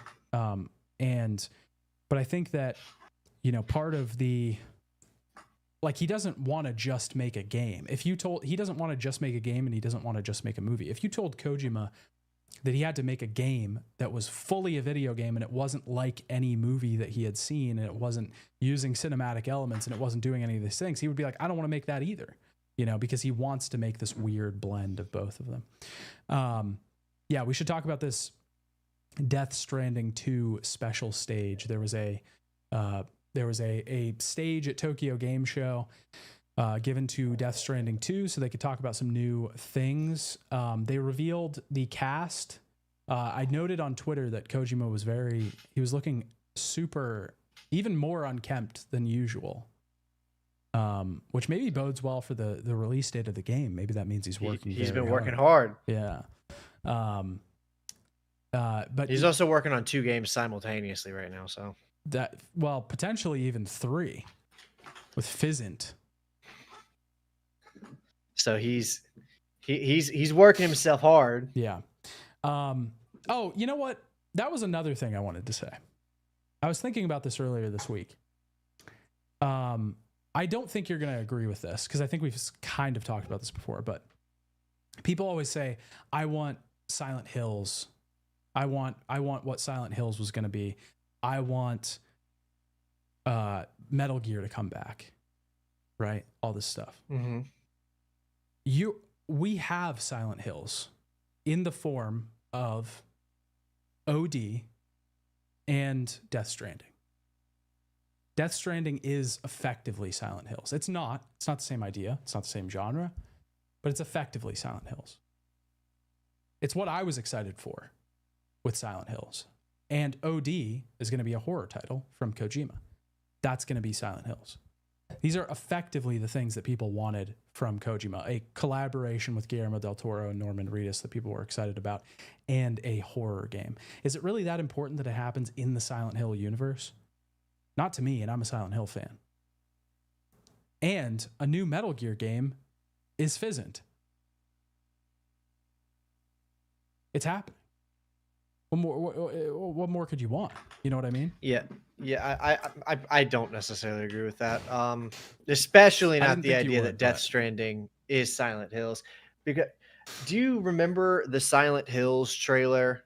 Where it's The like school one with the being and in the hallway. the long arm. He opens up a door and he picks up a head, and there's like centipedes crawling out of it, and then a Yeah. giant long arm reaches through the hallways. I don't care what that game is called. I don't care if that game is called Silent Hill or OD. Yeah. But I want that game. Yeah. And I'm also 1000% confident that OD is not going to be that game. That OD is going to have look nothing like that game. Well, I mean, I think Silicon makes a good point. It was just a concept trailer, right? And I think, even PT was, I think it was on the record that PT wasn't going to be how like Silent Hills was going to play. Right, but that's what I'm saying is I want that concept. That concept is what Death Stranding isn't, and it's what OD won't be. That's what you were excited about, was just like a long I was excited arm about that concept. I was with the excited about centipede. the interdimensional, psychedelic, insane, edgy horror. That looked fucking cool. I loved that. I was excited for that concept, and that concept's not coming. I don't And know. I don't think Jordan Peele is a good horror writer. I think I was more excited with the fact that Kojima was making a horror game. And I was to a degree excited about that, but I really liked that concept trailer a lot. That got me hyped. It wouldn't have mattered who was involved on it. I would have been super fucking interested in that. the thing is as well, like I don't think that because that idea, he thought of that, I don't think he could not think of something better. You know what I mean? I don't think he's incapable of thinking of a better idea. Maybe. Yeah, but I'm not saying it won't be better or will be better or worse. I'm just saying that it doesn't feel fair to say you're getting what you wanted in these, because it's not. I might like these more. I might have hated that, but I'm 1000% not getting what it was that I was wanting. I'm not getting what I was excited for. I might like this more than I would have liked that, but it's not fair to say Death Stranding is the Silent Hills you wanted. It's just not. I think I think I'm saying you're effectively getting the same thing. I think it's the best They feel outcome nothing alike. that could have been expected, right? I think it's the best outcome that could have been expected. OD is going to be a Kojima horror game, and Fizzint is going to be a Kojima Metal Gear game, stealth game, whatever. I don't know nearly enough about OD to know. Well, there's nothing what about it OD. will. There's That's the thing. But I have not been a huge fan of the 3 horror movies that Jordan Peele put out, because I think his writing is just a cake. It's an icing cake with no cake in it. I think everything he does is totally reliant on the metaphor without having any way to self-sustain on the plot or narrative alone. I'm not a fan of that style. I'm not a huge fan of Jordan Peele either, but I don't think that I don't think his influence is going to be like huge. When Kojima works with people, it's not like Guillermo del Toro was involved in Death Stranding, and I don't feel a lot of Guillermo del Toro from Death Stranding. I don't think he was involved. I think he just lended his likeness, didn't he? I think he collaborated on it too, I think. I didn't know that. As far as I knew, he just lended his likeness, and he wasn't involved in that. I thought he got paranoid after, I thought, because he believes he has a curse, and if he collaborates on a game, it gets canceled. Does he really? You haven't seen that? He said that. No. He said after Silent Hills he's had 3 games that he's tried to work on, and all 3 of them were canceled. And he after he put in a bunch of work in them. So my understanding was that he specifically said, I will not collaborate on Death Stranding because I want it to come out. I mean, maybe he wasn't involved in it either, but I mean, I just don't, from the way that people talk about, I don't think Kojima is gonna, I don't know. I have a feeling that it won't be, I have a feeling you won't play the game and be like, wow, this is a Jordan Peele video game. Maybe not. I don't know. I might, and I don't know. I have no idea. I don't even know if I'll play OD or not, because I'm seeing a comment. This is like an interactive movie thing, and if that's the case, I'm just not even gonna touch it. No, I think it is a game. Like it's a game. I think interactive movie is probably closer to like a Remedy description, like a Remedy game, in a fusing of game and live action stuff. I will say, if you'd asked me last year, I would have said that we were probably in like the worst timeline, and the best timeline Silent Hills came out and the franchise found a resurgence, and instead we get a Silent Hill 2 remake, and it's by Bloober. But I don't want to eat my words here, but seeing the incredible reception that Silent Hill 2 remake is getting, and everybody seems to like it, even if it's only above mid. And if Silent Hill F is good, and if Silent Hill Townfall is good, maybe we're in the better timeline. Maybe it's best that Silent Hills didn't come out. I think I've talked to you about this off air. I don't think I've said this in a podcast before, but I'm happy that Silent Hills didn't get made. Yeah, you've told me that. I think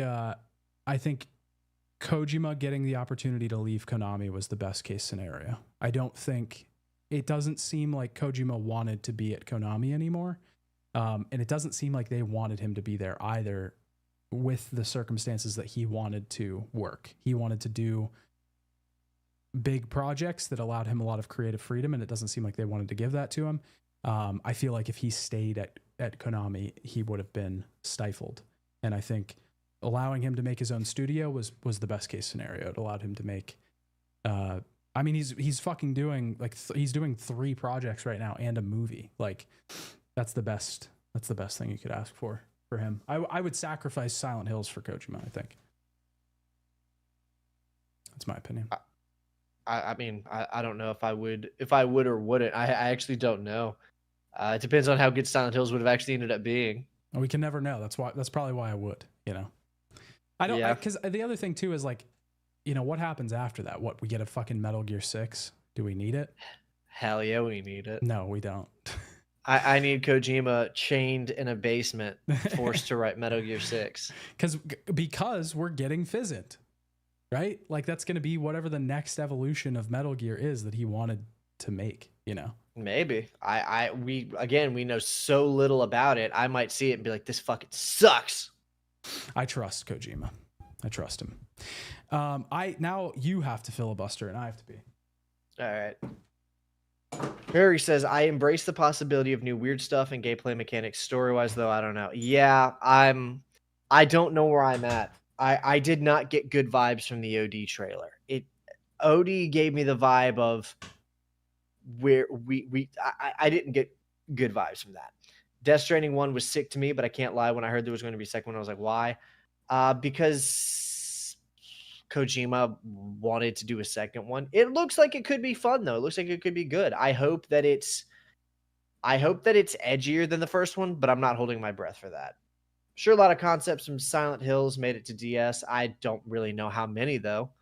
I really don't. They couldn't bring any of their work mechanically. Everything they had made on Silent Hills is with Konami. So it's not like they just started reworking stuff they'd made. They didn't bring any of it with them. Everything mechanically was made from scratch or on top of the Decima engine. Kojima and Yoko Taro should get together. I'd be super great or super awful, but interesting nonetheless. I'm not familiar with Yoko Taro. Let me look that up. What has Yoko Taro done? Oh wow, yeah, okay. I see. That could be really interesting. Yeah. I mean, they're doing a collaboration with whatever that Stellar Blade right now. I could see them doing a collab. I mean, hell, he collaborated with fucking Valve. Okay, I'm back. Okay.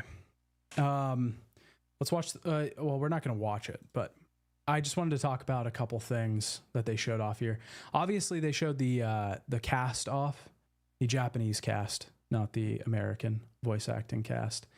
They showed Donald Trump wakes up thinking about himself. What the fuck is happening? Well, we see what kind of ads you're getting. I'm getting lib ads. I'm getting lib ads. Oh no. Well, we all know which side you lean on now. Rip. I lean on no side. I actually got an ad for chocolate right after that, so I actually lean on the side of Giardelli's chocolate because I'm sponsored by them. Okay, yeah, so they showed off a couple new scenes from the game, some very short, brief scenes. We got to see some more black and white Sam and Fragile. what would you call this filter? What is the black and white filter called? Oh man, It's not Mr. sepia. Freeze from Batman. Yeah, there you go. There you go. And That's the Alan Victor Wake, Freeze. and the Alan Wake doll that they have, the Alan Wake 2 doll. Yeah. They showed off Ellie Fanning and a new character woman. A new character woman. Yeah, new I mean that is character woman. descriptive. She's pregnant. New character, pregnant woman. Nicholas Winding Refn was on stage in his Heartman glasses. Hartman returns. And he was talking through a Japanese translator the whole time. I thought it was pretty funny. And they showed off this new photo mode where you're going to be able to have the ladies from the crew pose, and you could take photos of them. And I thought that was pretty cool. I will say How are you about that feeling about this photo mode thing? If any other developer of any other game had done this showcase, where one of the biggest things they showed was a photo mode where they had spent the time to motion capture the girls like dancing for poses and stuff, I would probably completely write the game off and be like, these people are not, they do not have their priorities in order, because most games come out and they're not done, they're not ready, and I'm like, where the fuck were your priorities? Where was the time being spent? If I saw this, I would immediately write it off, be like, this can be shit. But because it's a Kojima game, I have no fucking clue what's going on here. I mean, there's like a kind of a weird thing there where you just kind of have to be like, okay, I'm sure he knows what he's doing. Yeah, right. It's like, I don't. Sure. Because one thing there was never a time when I was playing Death Stranding where I was like, okay, this, they released this too early. Like, there's mechanics that are unfinished or unrealized. Yeah. Like, I played it and I was like, I guess, that was it. You either like it or you don't. But there wasn't a time where I was like, what were they prioritizing where this wasn't getting finished, right? Yeah. Whereas most games I play, I feel that way. Yeah. So when it comes to this photo mode, if literally any other developer had ever fucking done this, I would have been like, what are we doing here? Yeah. Yeah. I don't know. I just think it's like, who's the captain of your ship? It depends on who the captain of the ship is. If we hit rocky waters and Kojima's up at the wheel, I'm like, all right, we'll be okay. If we hit rocky waters and it's somebody, if it's Ubisoft, I'm like, I don't think we're gonna make it. Yeah, I'm saying my prayers now. Yeah. I'm prepping. So I don't know. I liked it. I thought it was pretty cool. I saw a lot of people online getting upset that they didn't reveal more, like that this was all it was. But I mean, if you know what's going on, like if you know the landscape and the season that this is, you would know that this was never going to be the release date reveal and a big trailer like this. They're saving all that stuff for the Game Awards. The fact that this happened is just a nice thing. I will say, I think I have a little bit of a speculative theory that a lot of people are hoping that Death Stranding is going to be something that it's not going to be. 100%. Let me elaborate on that a little bit. I think there's a lot of people who played Death Stranding 1 and they liked it and they were like, damn, I just wish there was like more combat. I wish it was like a little bit darker, a little bit more intense. And I think that criticism was laid on heavy when that game came out, by the way. Like it was, there's no way Kojima isn't aware of it. And with the first reveal of Death Stranding 2, it was pretty intense looking. It was dark. There was a lot of red in it, and that wasn't present in the first game. The color red basically never showed up, and Kojima doesn't do stuff like that with that reason. So the red and the black, and it's like, should we have reconnected being the theme? It's, I think a lot of, and then like the guitar with Troy Baker and all that. I think people are like, oh shit, like, are we going to get like some more intense combat? Is it going to go deeper on the hand to hand? What are we in for? And when they saw the photo mode, they were like, wait, this is more of like Death Stranding 1. Are we back for like, is this more just like artsy stuff? And I think it is. I don't think Death Stranding 2 is going to be, it might be a little bit, but I think it is going to be more Death Stranding 1. And I don't think it's going to be the intense, edgier, darker, we're going even deeper sequel that a lot of people are probably hoping for, especially in this climate of game releases failing to deliver on an intense experience. I think it is going to be more intense. I was recently watching an interview with Norman Reedus on like some red carpet thing, and somebody was asking him about Death Stranding 2, and he said that the first story felt like, you know, why should we connect and stuff like that, and connection and bringing everybody together. It felt a lot more hopeful. And then he said that the second game feels a lot more angry and a lot more like rageful. I hope so. I want that, dude. Yeah. I want all of that. What I just said. I'm not holding my breath for it. I think you have a point though. I think it's probably going to satisfy us. I do think it is going to have that. My headcanon theory is that something is going on with the tar, and that the tar is, because they allude to this a lot in the first game in like interviews and like small little places, that the tar that's in the world is like nefarious, that there's something there and there's something deeper there. And I think that that's going to be like the driving thing, especially with Tarman and shit with George Miller. Well, yeah, you got to have Tarman. You got to have Tarman. So I think that it is going to be more intense, but I think there's still going to fucking be weird photo mode shit and like little dolls dancing and stuff like that. It's a Kojima game. Like that stuff's still going to happen. So I don't think it's going to be the Phantom Pain levels of intense. I do think that you're right in that I think people are going to be like, oh, I want this hyper intense thing. And then there's a lot of moments of relief from that. And people are going to be like, this isn't what I expected. I think that the Kojima game that a lot of people want is going to be Metal Gear Solid Delta. Maybe. I do. That. I think that a lot of people are hoping that Death Stranding is going to be exactly what we just said, but that the game that they're actually wanting is coming out, and I think it's going to be Snake Eater. Maybe. It's possible. If that is the case, that makes me really sad. I'm not saying they're not going to like Death Stranding 2. I think Death Stranding 2 is going to be very successful, but I'm just saying that the game they want is coming out. I know, but I'm saying like, that's kind of a depressing thought to just think that like the game that everybody wants is just a remake, you know? We can't ever just fucking move on, you know?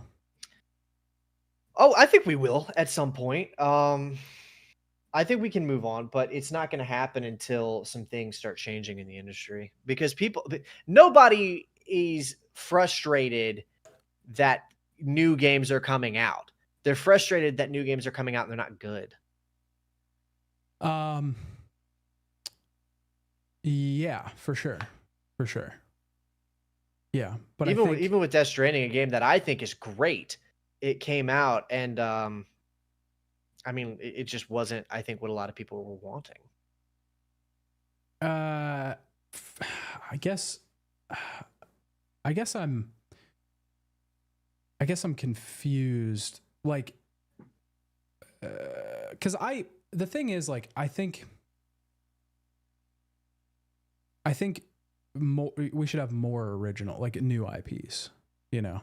I think that's end all be all. That's what I want more than anything, is for people to be able to make whatever they want and new stuff. I think it is a depressing thing to think about the fact that most people do probably just want remakes. Which isn't to say that we shouldn't ever make remakes. I like, there's good remakes, and I think remakes can be good. But I just think it's I mean, movies face the same thing, right? Reboots and sequels and shit. And you just want, me personally, I just want something new. You're not, you don't feel like you're getting that itch scratched. You feel like you're longing for more and new adventures and As a not getting- whole with the industry, yeah, 100%. Yeah. With So what about AAA like games, anyways? what about like Elden Ring and stuff like that? That's I mean, it's not good. doing it. Yeah, I'm not saying they don't get made across the board. You can come up with an example. No, but that doesn't I shadow know the they thing get made. saying. I'm just saying, are they coming out at a quality that satisfies you? Are the ones that are releasing a high enough quality to satisfy you, where you're like, this is better than what we used to get? The ones that are getting made, some of Yeah, them, the but ones some of that them aren't. the what you glitched out. I didn't hear that Some of them are, but some of them aren't. You know, because but not that many are getting made. Not that many new IPs. AAA games.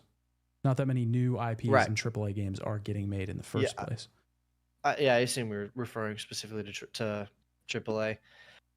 I don't know. Maybe I'm just too jaded, but most of the new IPs I've seen get released, I get excited for until I actually learn more about it, and then I just get turned off from it. So I might just be jaded or something. Well, I think but that's I'm a not- defeatist mindset then, just to say like, well, they're not gonna make a good new IP, so we shouldn't try. We should just remake old games. Yeah, I guess it probably is defeatist. That's not a good thing. I should probably not feed that, but I definitely feel defeated. That's for sure. Yeah. I feel defeated by the industry right now. I don't know. I don't think I'm at that point. I think I don't think I can ever see myself getting at that point because like I said, movies have been the same way for a while, and that's always been the thing that I say with movies. Like I don't want reboots and remakes. I want new ideas. Yeah. I want new original stuff. If a remake is good, or if a reboot is good, or a sequel is good, whatever, that's fine. But that's not ultimately what I want at the end of the day. I want more new original stuff. And I don't think I'll get to the point where I'm like, fuck it. They're never going to make a good new IP. Yeah, I don't know. I think it'll happen, but I think it's going to come with I think Ubisoft's going to have to get bought out. I think some of these AAA companies are going to have to hemorrhage millions and millions of dollars. And I think they're going to have to let go of some preconceived notions of what games need to look like. And I think I speculate that within the next 5 to 10 years, we're going to see some very exciting and ambitious new IPs. But I don't think it's going to happen in the next 2 to 5. I don't think it's going to happen in the next 2 to 5 years. Yeah, I don't either. That's why I was saying it's depressing to say like the creator of the game that you want a remake of is making a new game, and you're saying I think just people just want to play Metal Gear Solid Delta, which is fine. You can play Metal Gear Solid Delta, but I think a lot of people are very interested. What's the name of that Metal Gear game? Not Metal Gear game he's doing, the new Pheasant. It's PHYSINT. My speculation is it means like physical intrusion or something like that. Yeah, or physical intelligence. All I knew of was that it was existing. I think that a lot of people are going to be excited for that in particular. Yeah. But the nature of Death Stranding and its universe, the thing that makes it so appealing is the very thing that makes it so difficult for people to get into, which is that it's so strange. I don't think it's that difficult to get into though, because it did so well. It was one of Kojima's best-selling games.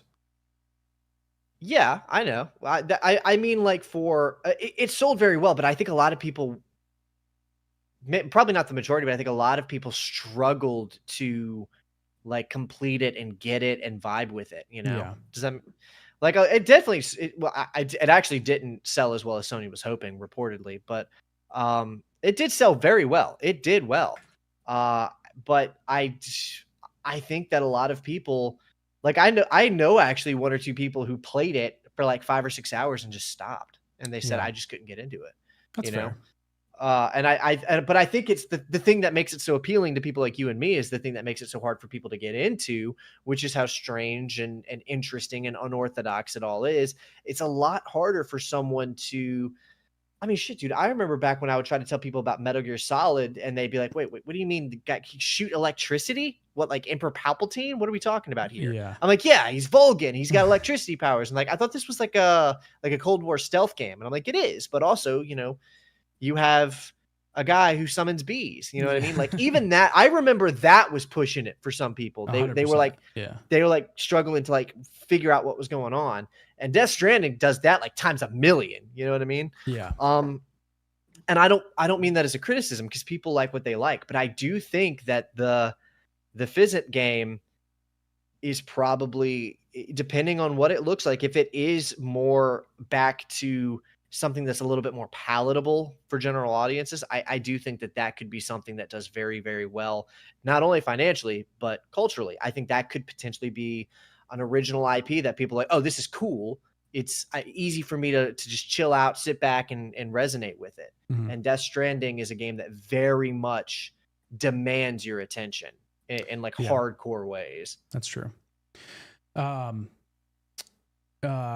Origami said to me it's insane that a studio like Naughty Dog hasn't put out a new IP since like 2013. Yeah, I mean it's, if you look at the top selling games of like the last year, it's all remakes or sequels. Spider-Man 2, Sea of Thieves, I guess, is a original IP technically. Grand Theft Auto 5, Minecraft, Persona 3, Reload, Madden, NBA 2K, Hogwarts Legacy, Tekken 8, Final Fantasy 7 Rebirth. You know, it's all, I think the only one on here that's an original IP is Elden Ring. Yeah, everything else is sequels, remakes. And What's up, Elden people? Ring probably would not have performed as well as it did if it wasn't just Dark Souls different, the next chapter in the Dark Souls anthology. Yeah, that's fair. New IPs. If it was the first game in the series, it probably wouldn't have. No. If it was what? If it was the first game in the series, it probably wouldn't have performed as well. It's because they've gotten they've gained a trust with their audience and what they want to see. You know. Yeah, and also they all feel like this. They feel like Black Mirror episodes or like anthology entries.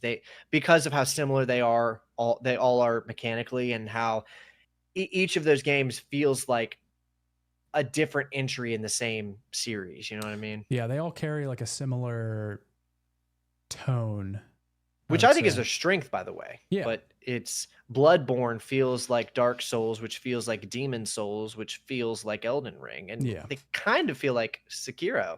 It's like an anthology. It's like a From Software anthology where they're taking their formula for their series, and each episode is like a different story.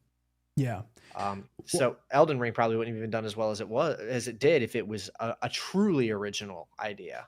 Well, the thing is, like, you know, it always comes back to this.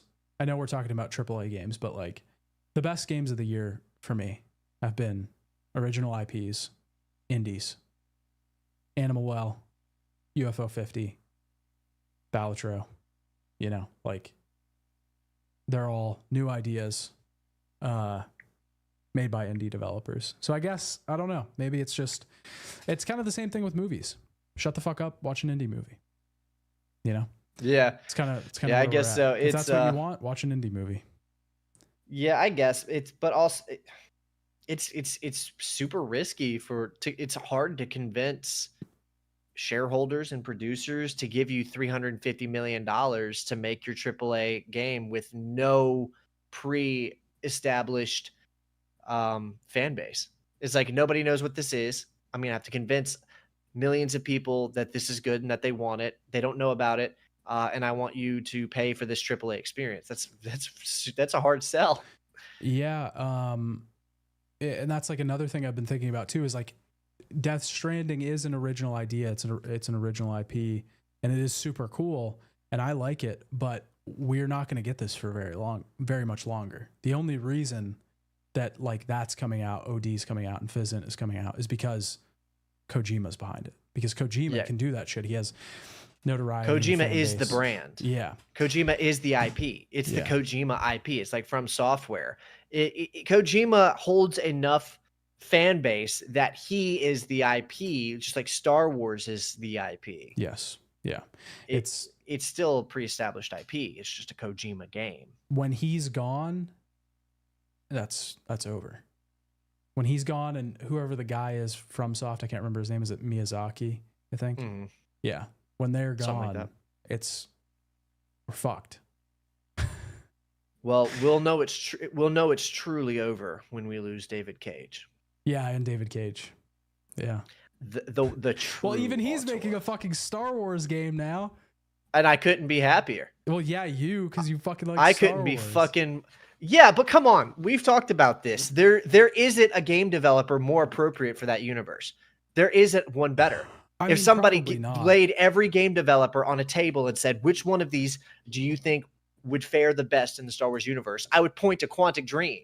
See, this is like when I say like I'd rather have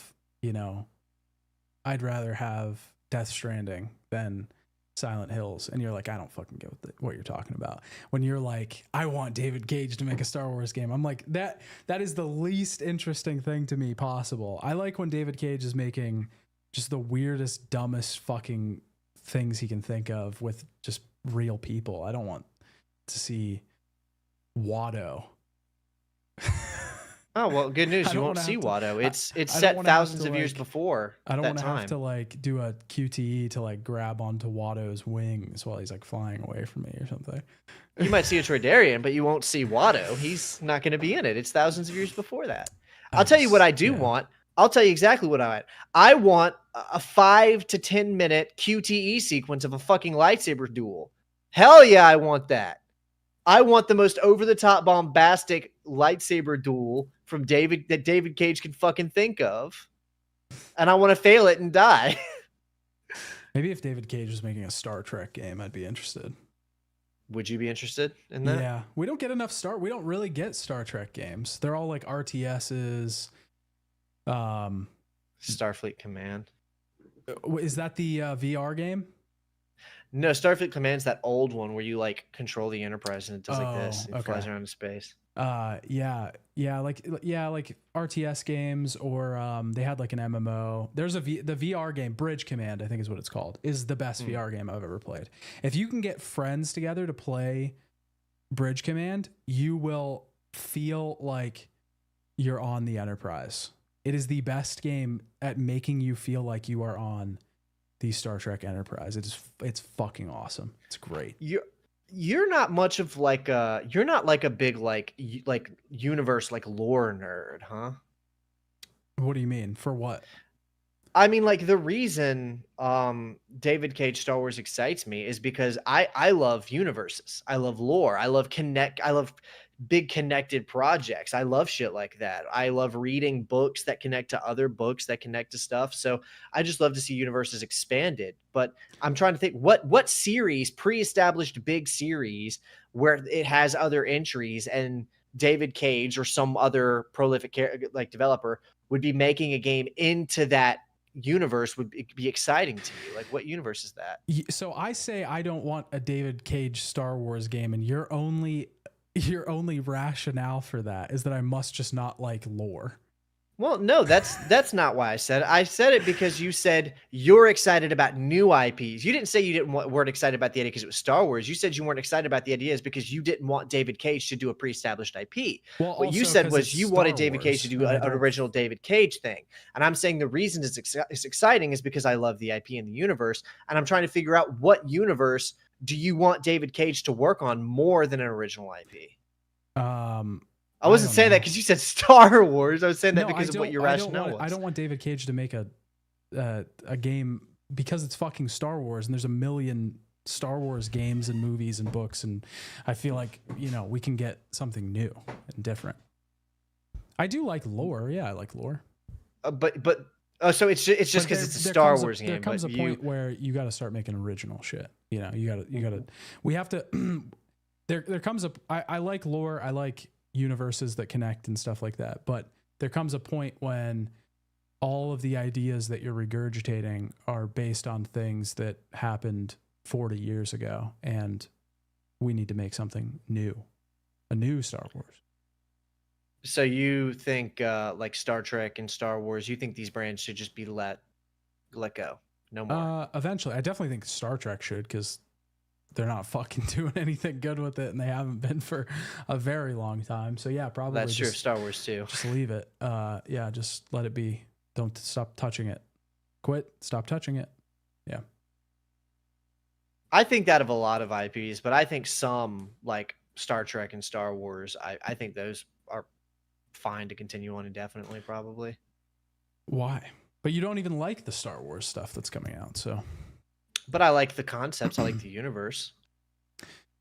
But if they're not making good things in the universe, then what's... Well, that's why, is because I want them to make more good things. And if they just stop making it, I won't get any more good things. Yeah. I don't even like Star Trek, but I think that there's so much potential in that universe that it's worth continuing indefinitely. And more so, I don't want any more fucking made by committee products in these universes. But like if there was some guy who was really into Star Trek and he had a really cool idea for a Star Trek book or a Star Trek game, I would not want him to be denied that just because we're done with the universe. I would want to see what he had to do. I was really interested in the Tarantino Star Trek movie. They wouldn't let him make. I'm not even like a big Tarantino fan, but I'm like, damn, I want to see that. That was not going to be a good idea. I think I wanted it. I think this boils down to this is a difference between you and me, and it shows its head when we say what our favorite Star Wars movies are. My favorite Star Wars movie is the first one, and yours is what is it? The last one. Yeah. Wait, 9? No, I don't count those. It's the last one of the Lucasfilms. It's the third one. Yeah, Revenge of the Sith. I like the idea of new things that I like the idea of a world where your imagination is building it, where they're leaving it up to you to process what it looks like. And, we've talked about this before, but the most interesting thing to me in Star Wars is when he's talking about when Obi-Wan is talking about the Jedis and stuff. Like, that's really cool to me, and I'm imagining this thing in my head. And the more you build on that, the less imagination is required, and the less you're allowed to fill in those blanks for yourself. Interpretation is what I really like. So that comes down to, like, you like when the thing has already been built and it all connects. And I like when it's new and it's fresh and it's something, that feels like the world's in front of you. I think that seems like a pretty fair description, because you're right. That is what I like, and that is what you seem to like. Yeah. We can both like that's an interesting concept, because it's not, you and I feel representative of two different demographics that are probably made up of millions of people, because there's a ton of people in the Star Wars fandom who fucking hate the prequels literally just because they explained what the Clone Wars were. Yeah. And the Clone Wars were like a mention in the fourth movie. Yeah. And I was always like, are you kidding? I love that. I wanted to see it. And so that goes back to why I'm saying, like, I want original IP, and you're like, it's not really care about. I mean, I want original IPs too, but I don't, I also like more of, I like when universes keep being built out, especially because eventually the ones that have run their course will die out, but universes with big potential, I like to see them built out. Is there a universe you think that's been built out in the last 20 years that's good? What do you mean, like, that was created within the last 20 years? I can probably think of a couple. They're not all of the entries in any of them would be good. Every universe, especially the longer it goes, is going to have some bad entries put into it. But I think the Metal Gear universe would count in that, right? Technically, that was created in the 80s, pal.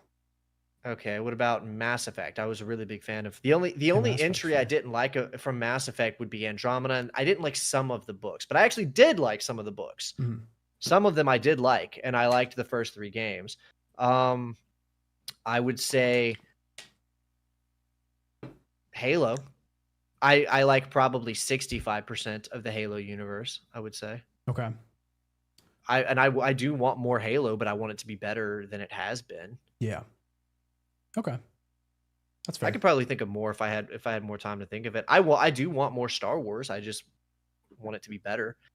One thing I will say is I do think that I'm not like one of the Lucas purists. I think Lucas stepping away was a good thing. I do think that at a certain point, the franchise, the person who created and curated it needs to step away and go work on new things like Kojima did with Metal Gear.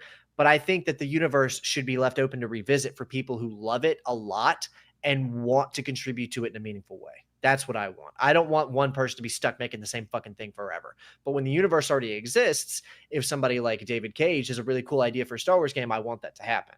So you want people to make new Metal Gear games? Yeah, I think that could.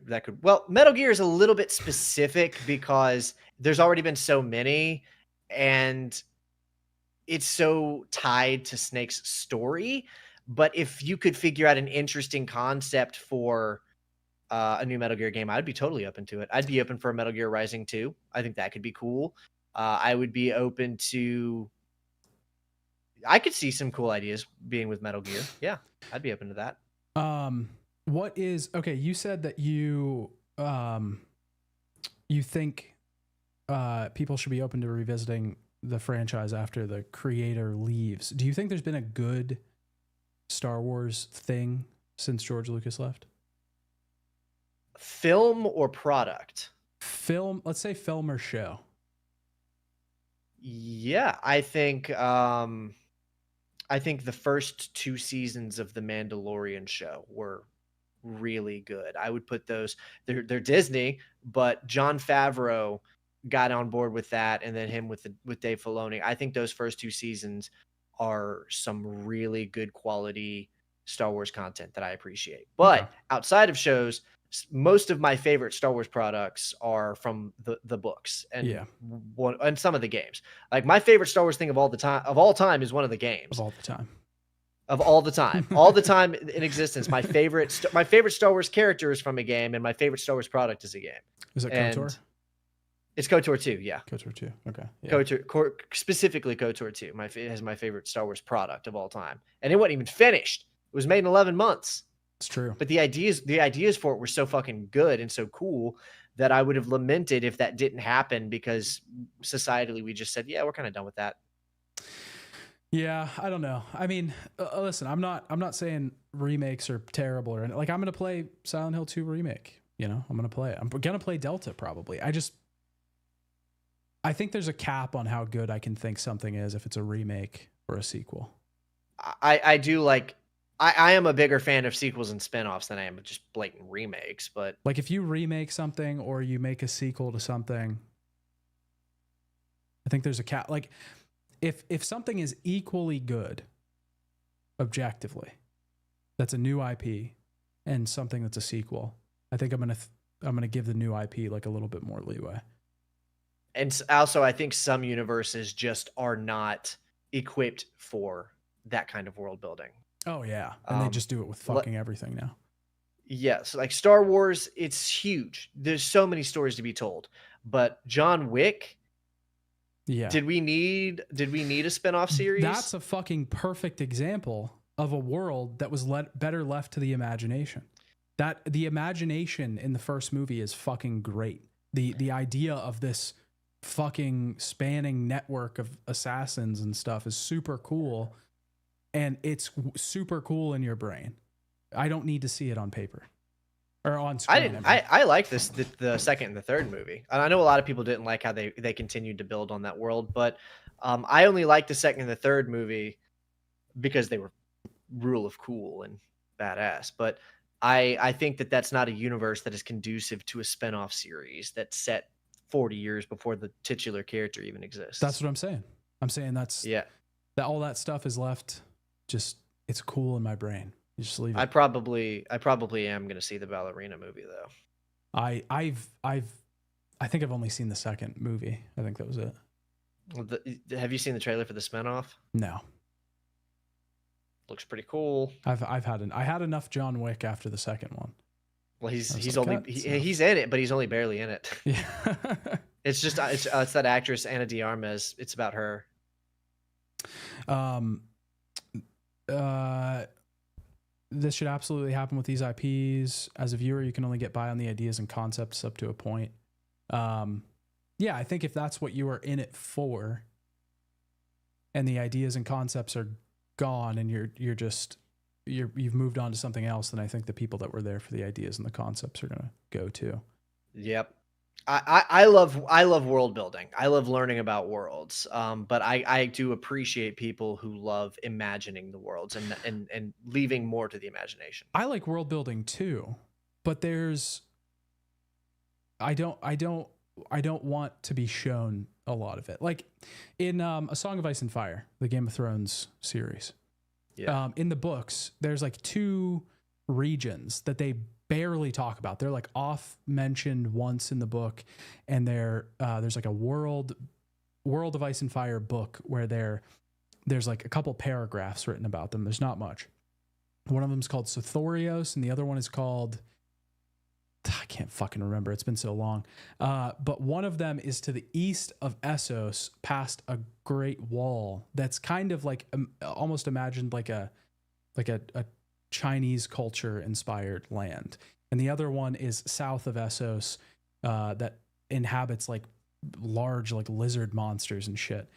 But there's barely anything said about them, and I don't need a book where they go there. I don't need a book. You wouldn't read a book about either of those? No, I don't want it. I would. Both of those sound fucking cool. I want to see them. I don't even like Game of Thrones. The idea that stuff is out there is cool, and the idea that these places are super inhabitable, or that I think the idea is that there's a culture in the East one that like just completely keeps people out or something. And I think that's super cool, especially that these people on the other side of the world know nothing about it. I think that idea is cool to imagine, but I think it builds the world. That stuff on the outside builds the world that we're actually focused on. The fact that those things exist factor into the actual world. And I like that kind of world building. I think we just like different kinds of world building. Yeah, that's what it is. Because if I was a Game of Thrones fan, I would absolutely want like some kind of book or story set in those worlds, because like I want to know more about them, because that gives more context to what they are in the scope of the other. Yeah, we like different kinds of world building, I think. Yeah. Because every time I'm playing a game and something is mentioned, my first thought is, ooh, I want to know more about that. That's where it ends for me though. For you, it keeps going. You're like, I actually want to know more about this. I'm like, it keeps going for me. I'm like, ooh, I want to know more about that. And then they tell me, and I'm like, I didn't want to know that much, you idiot. Why'd you tell me? I didn't actually want to know more. I just said that. Yeah. You know, mine's a little bit ironically, more logical. The fact that is so appealing to me is probably a huge reason why I am such a Star Wars fan, because there's very few universes where that can just continue almost indefinitely. That's true. Warhammer is probably like the only other. But I don't like Warhammer. Yeah. Which is so weird, because it is everything I would like, but I can't get into it because it's so fucking annoying that the Imperium of Man are clearly the good guys, but everybody just has to say how evil they are. It's like they're the most evil conceivable faction. It's like, right, but they're the humans and everyone else is worse, so they're the good guys. Nuh-uh. They're all bad. They're all fucking bad. Okay, I don't want this then. Get this. I'm not interested. True. I think you have a misunderstanding. I probably do, because they're not like the good guys. Like, I mean, they are the good guys, but they do like a lot of terrible shit. I mean, they're feeding a bajillion souls to the Emperor to keep the Emperor alive, right? They're doing they mass genocide people. Yeah. But are they psychotic space aliens? Like, are they Tyranids? I mean, are they that bad? I mean, it depends on your perspective, right? That's I'm out. This is why I don't like 40K. I'm out. I don't get that. Why? You want distinct good versus evil. No. I like moral ambiguity. I like nuance. But I don't like it where it's like everybody's bad, and if you like the Imperium of Man, you just don't know enough because they're so clearly evil. I like it when it's like these characters are good, but they're flawed. That's the thing I like about the Star Wars prequels. It's like the Jedi are the good guys. They're clearly the good guys. but they're flawed. They've fucked up. They've made some mistakes. Some of their doctrine and their dogma is clearly leading to bad things, but they're good intentioned.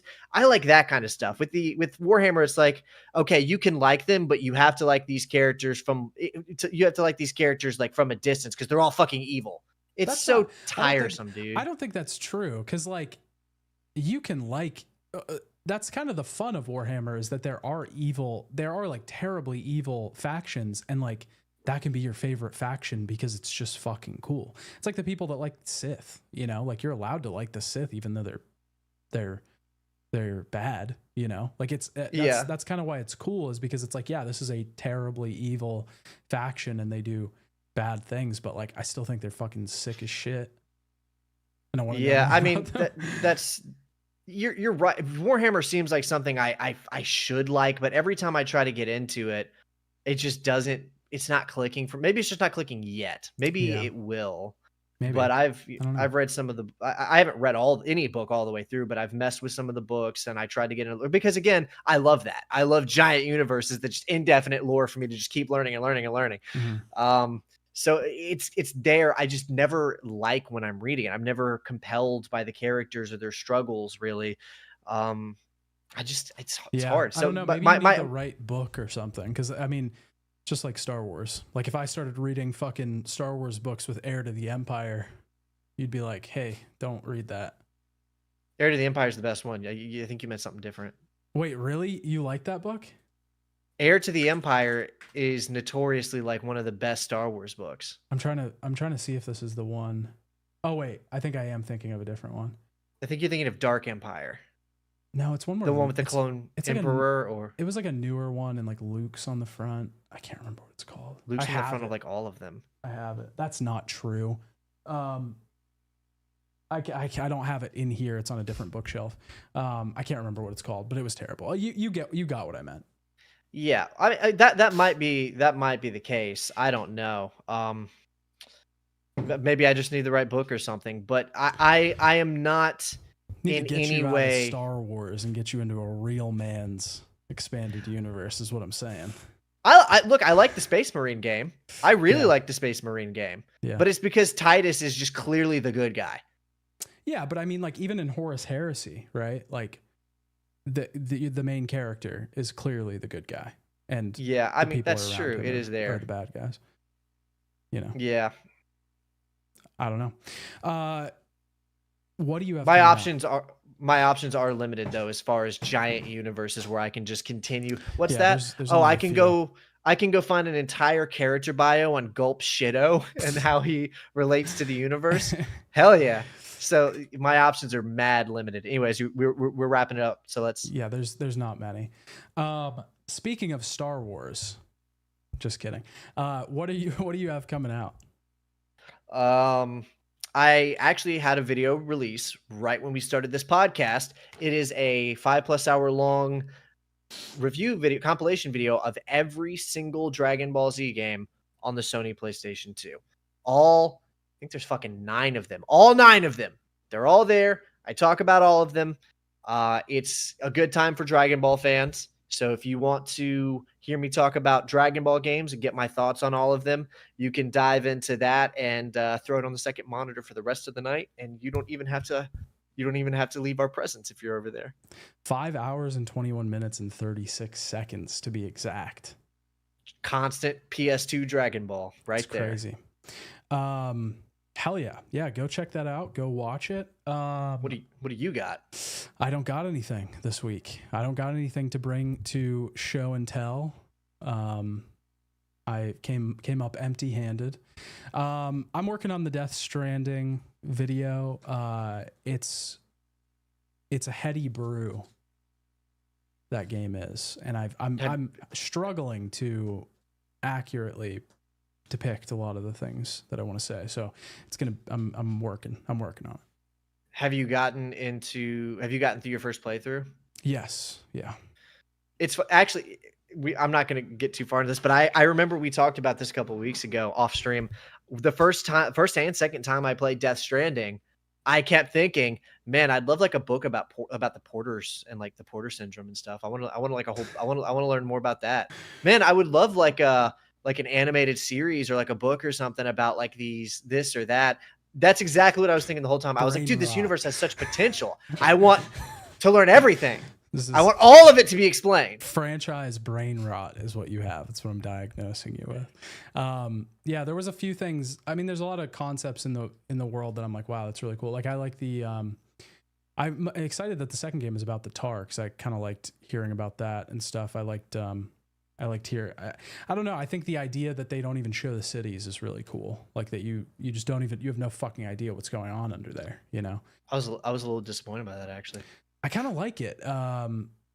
I see both sides, and I'm probably going to speak a little bit more critically of it when I talk about the game. But I like the idea that it's just like what's in there, you know, like it could be anything. But yeah, there's describing the intention with the mechanics is I'm finding to be pretty difficult. But I'm getting there. I'm working on that. I'm also working on a couple one-offs that I'm going to do in between this and the next series. I got those cooking right now, and then probably another worst Steam games. But even sooner than that, tomorrow, I'm going to stream. We're doing streaming. Silent what Hill are you streaming? 2 remake. How? Early access. Oh, you paid the $100? I haven't done it yet, but I fucking might as well. Okay, yeah, I'm not doing that. I mean, it comes out tomorrow. I'll stream it tomorrow. You know, why not? I think it's tomorrow. One day. Oh no, it won't be tomorrow. It'll be Monday. It'll be Monday because it comes out. It comes out tomorrow at like 1 a.m. or something. Like technically tomorrow night at 1 a.m. Monday morning at 1 a.m. The last time we talked about that paying for early release thing, I remember saying, I guess I don't have that big of a problem with it, but if you pay $100 for Dragon Ball Sparking Zero, you get 3 days early access. And I was like, this is fucking stupid. Listen, I have a big problem with it.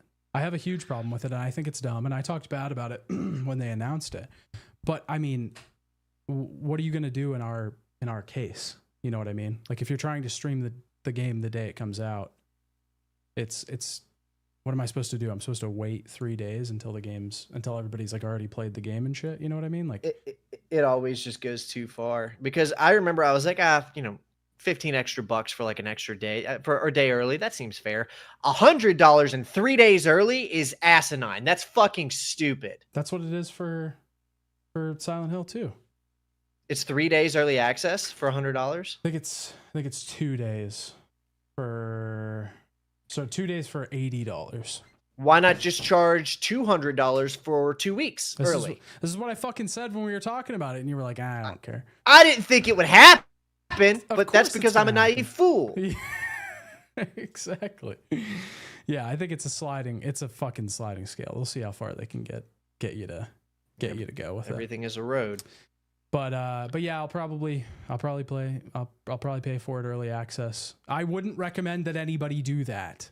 Don't do that. I think it's a bad idea. I think it's stupid. You as a person can just wait until the game comes out.